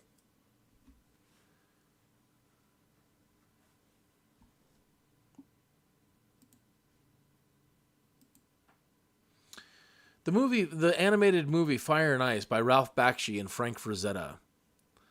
This was kind of an homage to that. Ralph Bakshi has commented on my artwork, and he likes my fantasy stuff. And he says it's so refreshing. I like Tony Tuthill's art style is like nobody else's. He says when you look at artwork all day long, so many people look exactly the same. And he says, so it's refreshing when you run into an artist who doesn't look like anybody else. And wow. You know, for better or for worse, I think there's a lot better artists, different artists out there than myself. But wow, that's quite the compliment. So this was just kind of an homage to the character from Fire and Ice. I think this is just doodles. This is really just, you can see my sketchboard clip right here. Just literally just doodling. I have no idea what this is about.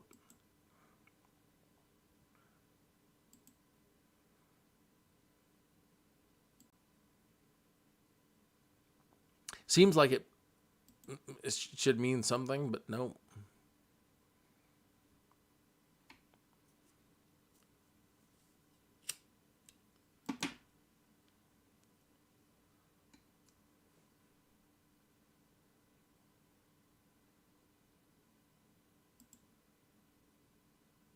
Remember that raccoon that was climbing up the building that captivated the nation for a day?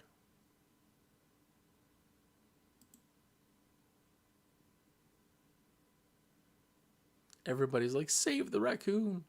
Save the raccoon. Somebody do something.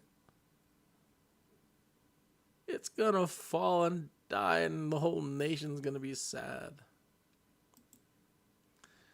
There's another homage to Fire and Ice. A lot less whimsy.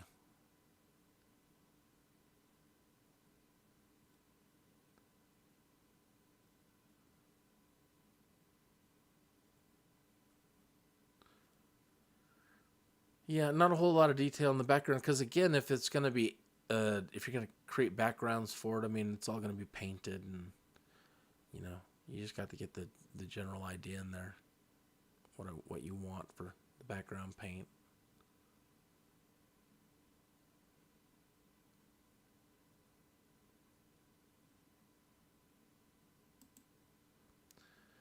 This was a hashtag game. I don't remember exactly.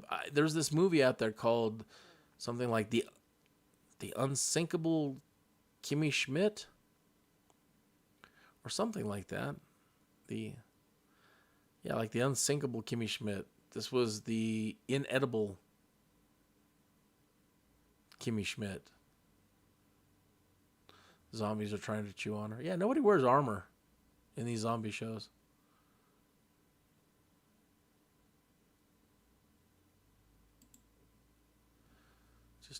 Quick little sketch of Avengers, I think. Yeah.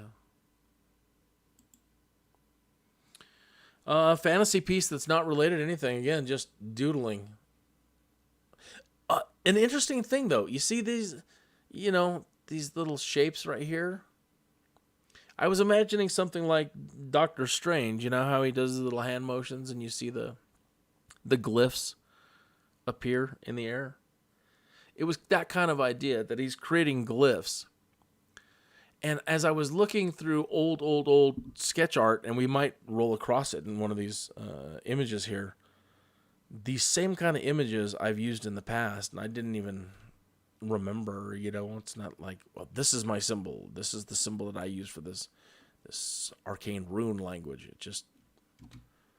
But I saw that the other day, and I'm like, that's that symbol from that drawing I did.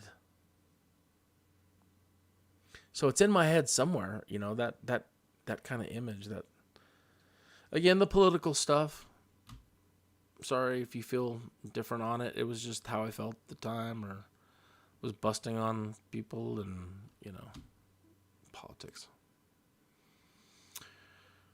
I was doing concept work, Star Trek, for a new series called Roddenberry, about Roddenberry's early life. And, this is all a work of science fiction, of course. But his run-in with the Majestic 12. Here's the Roswell. Here's, what's his name? Lieutenant Jesse Marcel with that aluminum foil stuff. When they told him, you need to tell everybody it was just a weather balloon. Just a doodle. For nothing. Just sketchbook doodle. Sketchbook doodle. Doodle.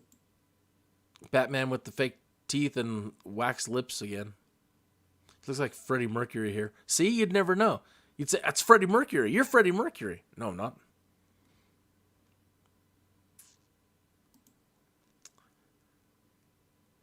Politics. Let's just skip from Red Solo Cup to the Red Solo Pants. This was hashtag replace any song word with pants. So instead of Red Solo Cup, Red Solo Pants.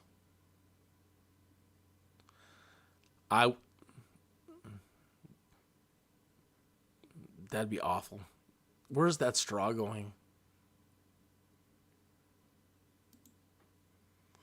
This was an oil painting from college. They said do a self-portrait. They didn't say it had to be from real life. So I did a psychological self-portrait. I psychoanalyzed myself and put it all into a self-portrait. They thought that was cheating. I thought it was clever. First real big oil painting too. That's a big thing. That's like 46 inches. It's a big painting.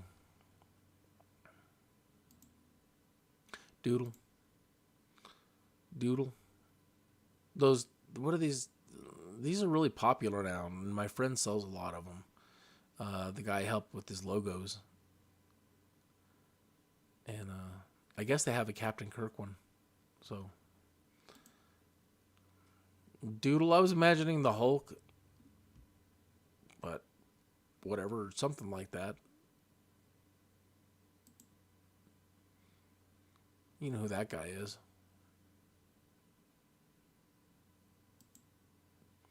More of the logos designs for my friend. Back to that. Cred Dawn. Must have been money hashtag games. Money a movie. Wile E. Coyote is Iron Man. In his Iron Man suit. Oh, the hilarity. I wish they would. I heard that they were going to make new ones. So the things that you could make go wrong. The things that you could make go wrong with this could be very funny. A really crappy Superman and Lois. Sketchbook. Sketchbook.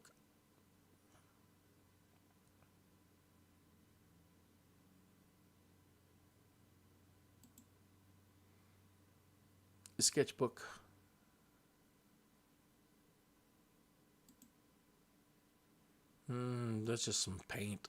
Just slap down some paint. I like the way it looked. I'm like, this looks like lightning. Black lightning. Black Adam, like Shazam.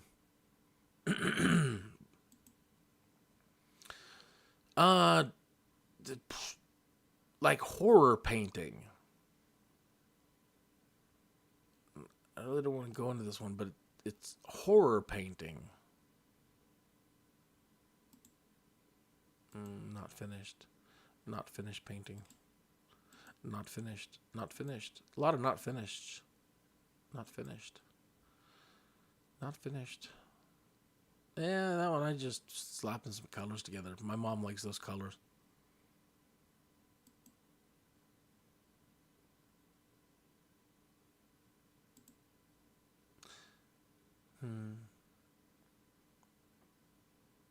That's a story for another day.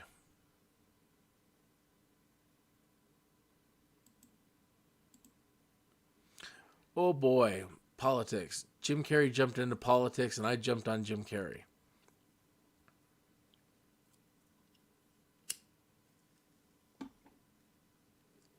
I was mad, but he drew a picture of Calvis peeing on somebody else's grave.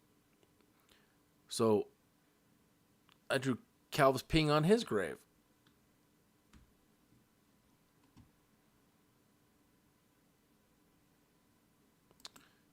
Is that the end? I'm not getting my little arrow. So, and that's definitely not all. I know that there's more folders. Let me close this. And let me go here. Hang on one second. Picture's probably out. I had to close it and open up another one here.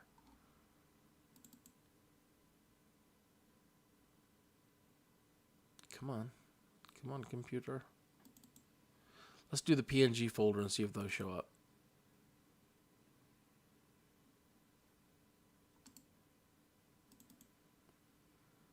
Open in photos. We got a picture back yet? No. Let me come over here. I probably have to reestablish it in OBS. Pardon.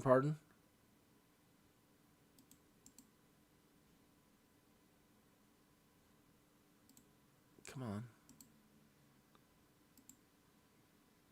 It says it's still pulling from the photos window, but it's not.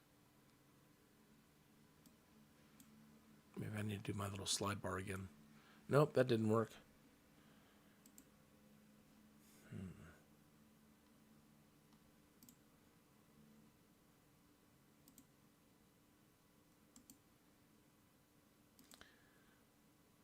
Okay, let's do this one as a capture photo window. Put it to the top. Turn it on. And switch it in. There you go. Packaging design. I won all kinds of awards and spent so much time helping this young lady develop this business. And licensing arrangements, she couldn't pay up front, so let's work out licensing arrangements and royalties. If you do well, I do well. It started winning awards left and right for packaging and design. Plus, she was making granola. It's granola, and it was fantastic. I loved it.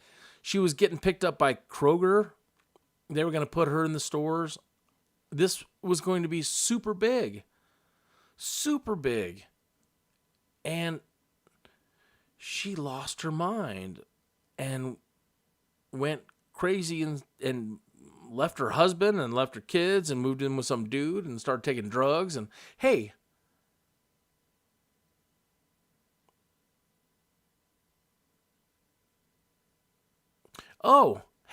I just noticed that there's chat going here. TJ Washington. Oh my goodness. He said he wants to be an artist. Thank you for sharing. I want to be an artist. Hey, Hi. I'm sorry. I'm so used to nobody ever chatting that I wasn't even looking at the chat. But TJ Washington says hi. Hey, thank you. I'm glad you like the artwork.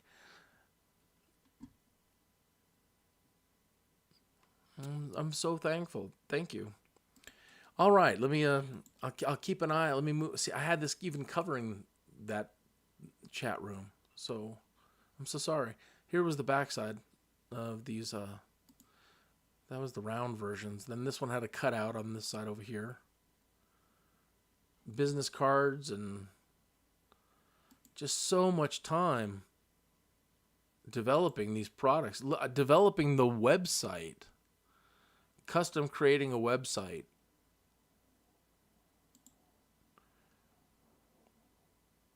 This is one of the awards it won, the Flavors of Georgia.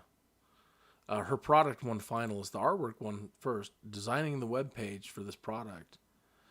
When she lost her mind, too, she also told me the artwork's not important. I'm going to switch up the logo and not use yours, and I'm going to go with this other artist doing the packaging for me. And Kroger dropped her.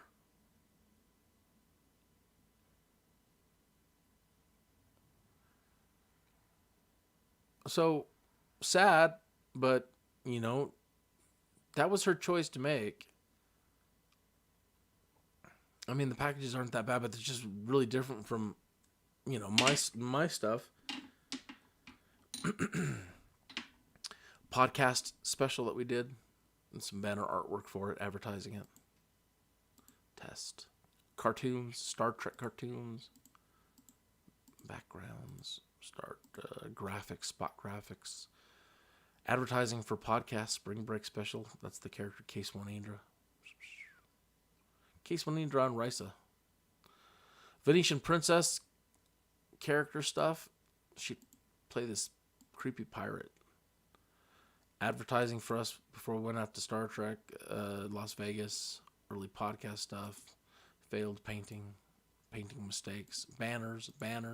This is going to be a lot of hailing frequency stuff and Star Trek stuff, I think. Background was animation assets, podcast characters.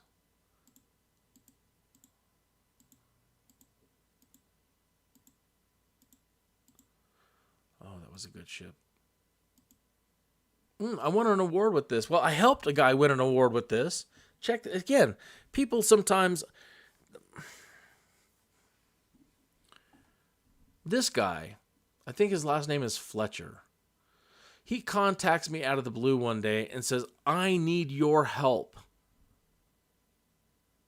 I desperately need your help. I am trying to win this prestigious award.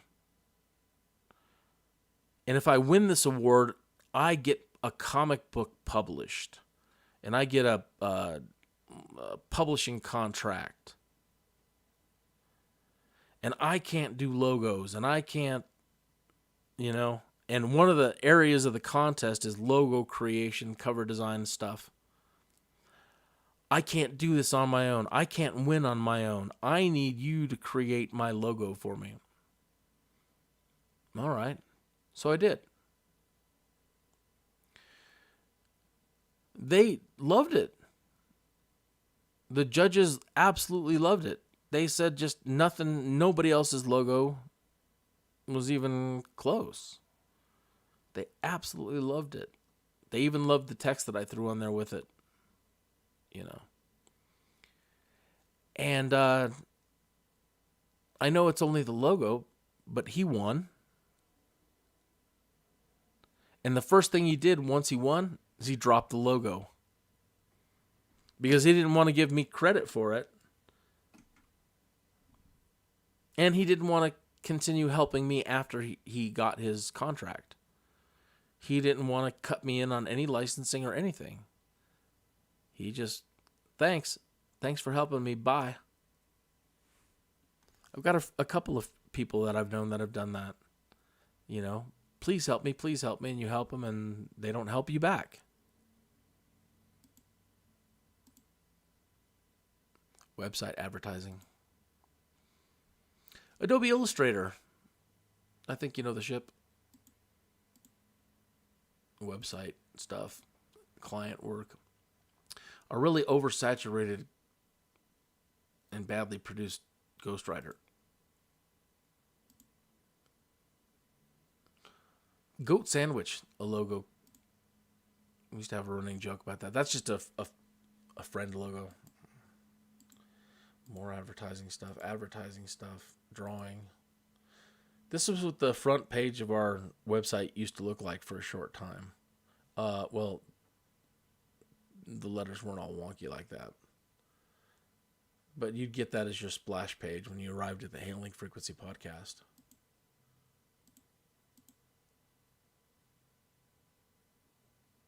Custom designed all the web stuff. It was really something. Hugo Award redesigns. Hulk. Classic Hulk.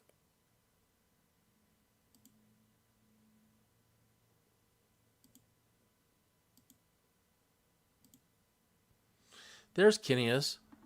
There's an old piece of Kineas artwork. That's 1993. I had already been role-playing him for years, but, I was trying to come up with comic book cover ideas. Now, Bandai and Final Fantasy, there's a dispute who created the character Kineas first. And I did. And I'm sticking to it. And they introduced a character, Irvine Kineas, in Final Fantasy VIII. And then Bandai released an action figure, and that's the pose he's in. But he's supposed to be holding a shotgun. He's a cowboy now. He's a cowboy and he's got a shotgun. Now, when I told you earlier I used to be a community host for America Online. Okay, being a multiverse character in a Dungeons & Dragons world, you have to entertain the barbarians. And so I have a belt that's hooked to the teleporter and replicators on my ship. And I could tap my belt and with a neural link, and I could make myself appear in different costumes. The shtick that got the most laughs sometimes was when I did a cowboy shtick. So I would bartend and I would get my cowboy hat and, change into my cowboy duds. And it just used to get a lot of laugh. And that's the way they created the character Irvine Kineas. He wears like a duster and he's got his hat, and it's really goofy. But the reason why I say that they stole it from me, here's the agreement. We found out later in the small print, we thought all of our content that we freeform fantasy content and all of our characters and stuff that we were putting online, there were no rules back then. Intellectual property, nobody even knew what that was.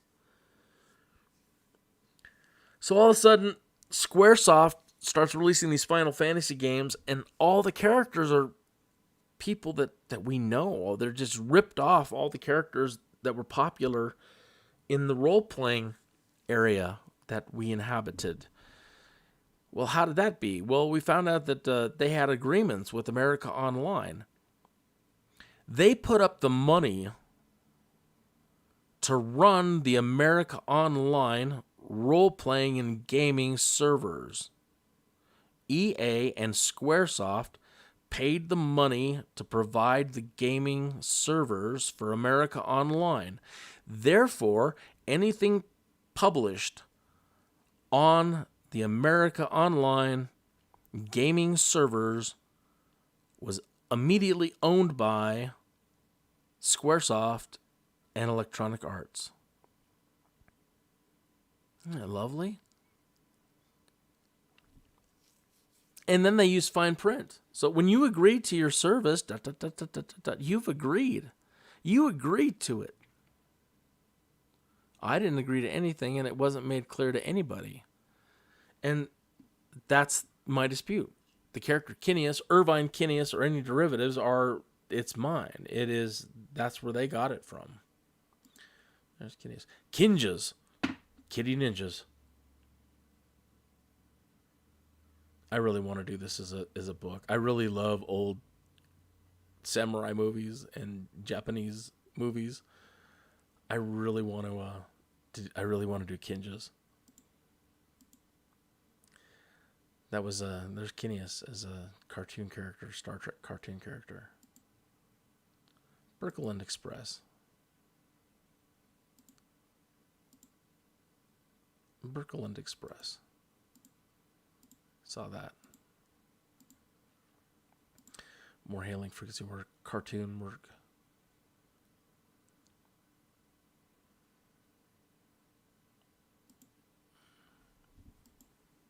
I'm really sad for missing TJ Washington's comments earlier in the chat room. More website, more banners. See what I mean? Like a machine, always just producing and producing. There was Nick Fury. The original Nick Fury, he was white. Just producing so much. Backgrounds, graphics for this, graphics for that.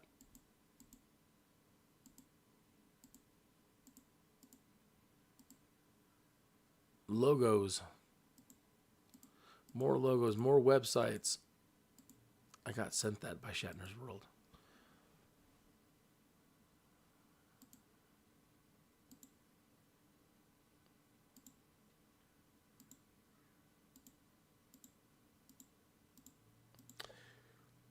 Pimp My Starship. That was a Marvel fan art winner right there. That was on the Marvel website 2001. Yeah, I won that month. January. I think it was, I want to say it was either January 2001 or it was December 1999, somewhere like that, or 2000. I should know. I think it's 2001. Either way, I won. It was on Marvel. I was happy. That strange stained glass I was commissioned to do.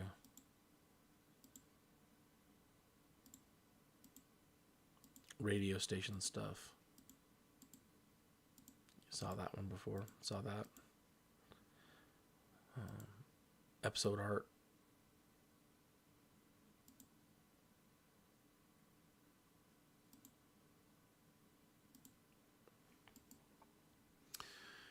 I liked this one. This was the debate in the community at the time was is advertising in Star Trek Online. You know, how do you incorporate advertising? Because they're like, well, we need to make money. It's all about money, of course, and I don't blame them for that. But it's like, look, if you're gonna advertise, do it as nostalgia. Humans, as we travel around, we take our nostalgia with us. There's baseball in Star Trek, right? But they don't leverage like Earth baseball teams. They don't leverage, you know, hey, I just replicated a pair of Earth Reeboks, Nikes, you know, and they can because Star Trek is our real future. And that's the way Roddenberry intended it, not as a space opera divorced from our reality. It's supposed to be our future. Therefore, you can work with branders all day long. And they should, especially for the MMO. Like in an Earth outpost, you better believe you might see a Pepsi sign. Everybody loves theme bars and restaurants. It's open territory, and I told them in the MMO you should do it too. When you're dealing with an Earth colony and wherever humans are at, you can load up those places, and it'll make them feel more real in general. And then you get the community, I don't want advertising in my games. I don't want advertising. It's like, well, then you're going to get a crap MMO that has no funding. So,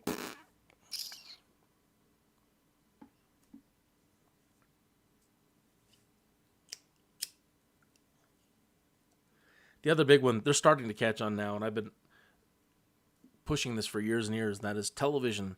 The television series tying directly into an MMO. And not just tying in like they're doing now. They're finally getting around to it. And I have met with the developers and producers. I have met with people at the studios and talked about this and talked about this and talked about this since 2005. And around 2008, they finally admitted they were going to start bringing the content from a new Star Trek series, which became Discovery.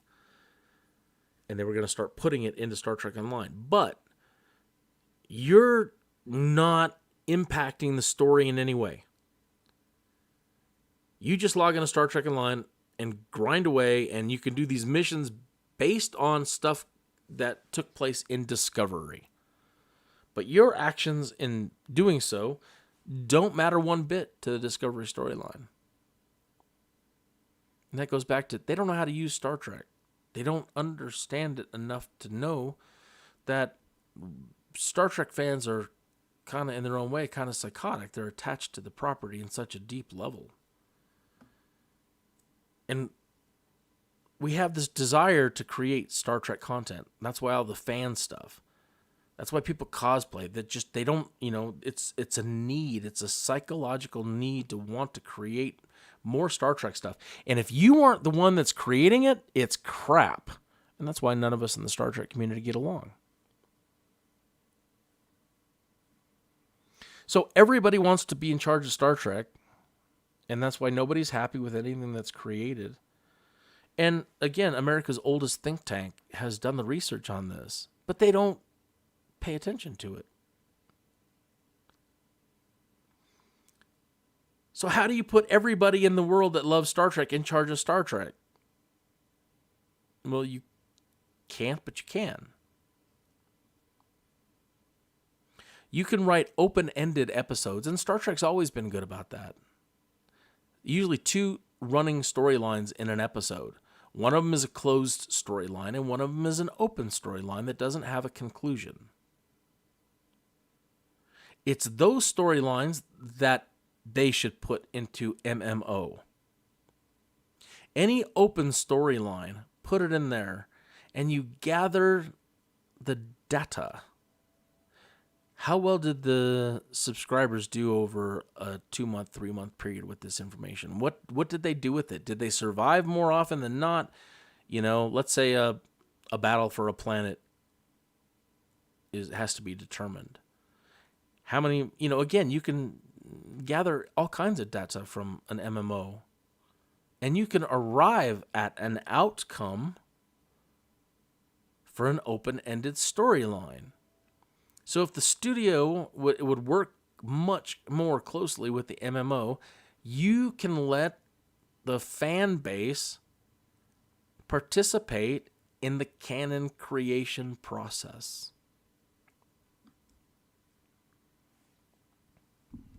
So imagine this. You watch an episode of Star Trek, something cool happens, you get a closed storyline, and then an open storyline.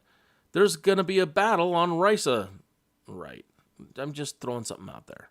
There's going to be a battle on Risa. Starfleet's going to put out a call for anybody to start heading that way and protect Risa. Now, for the next 3 weeks in the MMO, that is what's going to happen. The Klingons are going to start amassing, and the Klingon players are going to start going towards Risa and moving in and fighting and turn everything into a giant PvP zone and start collecting data.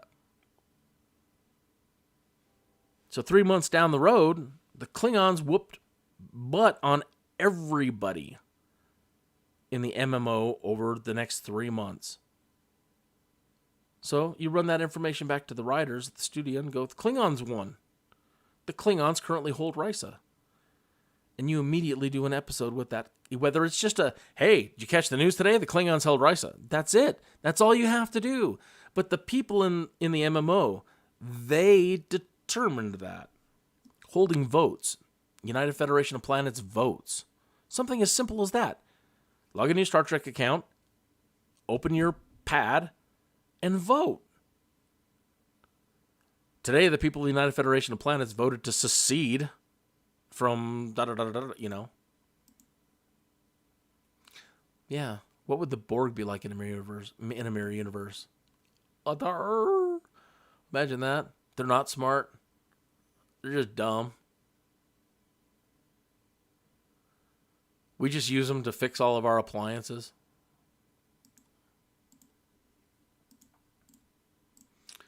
Oh yeah, seatbelts. One of my products. Magnarear. Are you tired of getting tossed and turned? Are seatbelts just so 20th century? Well, fret no more. Bum, bum, bum. Introducing Magnarear, Starfleet safety pants. When a collision signal is detected by a level 5 AI When a collision signal is detected by the level 5 AI nanites woven into the fabric of your pants, this is misspelled. They automatically bond to the material.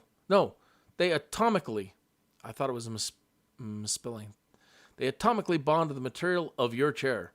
So sit tight and smile when all hell's breaking loose around you. You've got Magnarear. Right? I mean, that's a Star Trek solution. The nanites in your pants atomically bond to the seat. Can't be held responsible for any embarrassment that is caused by the pants staying attached to the seat, and you aren't. The fine print. More Star Trek comic. Talking about which is what I was talking about. Kirk and Spock are going to beam down to try to make sure that whatever perpetual entertainment is going to do with the Star Trek Online MMO, that they do it according to what I wanted, the whole TV show tie-in, and that's what I'm talking about in here. They run into me. So Kirk and Spock run into me, and I'm telling them this whole spiel right here about what Star Trek Online should be. And then I get hit by a truck. Kirk says, "Sucks to be you, buddy."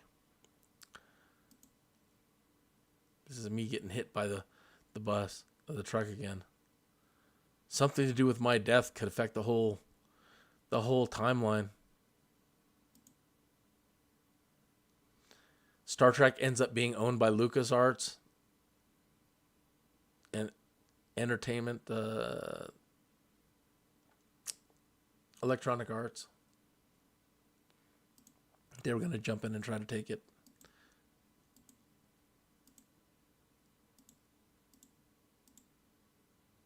Is it me kissing George again?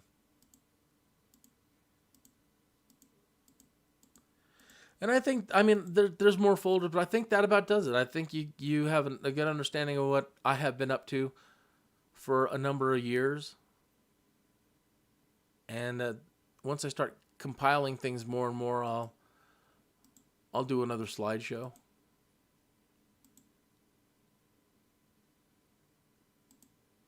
So I very much hope that you have enjoyed the work that I have done. And I want to thank you from the bottom of my heart for tuning in today. And thank you especially to TJ Washington. And good luck. Just draw and don't care. Don't just do it for you, if anything else. And that's the only way you ultimately will be happy as an artist, is ultimately make yourself happy first. You know, and with more time and practice, you'll get there. So, and don't care what people think. Just be happy. You're an artist. Goodbye.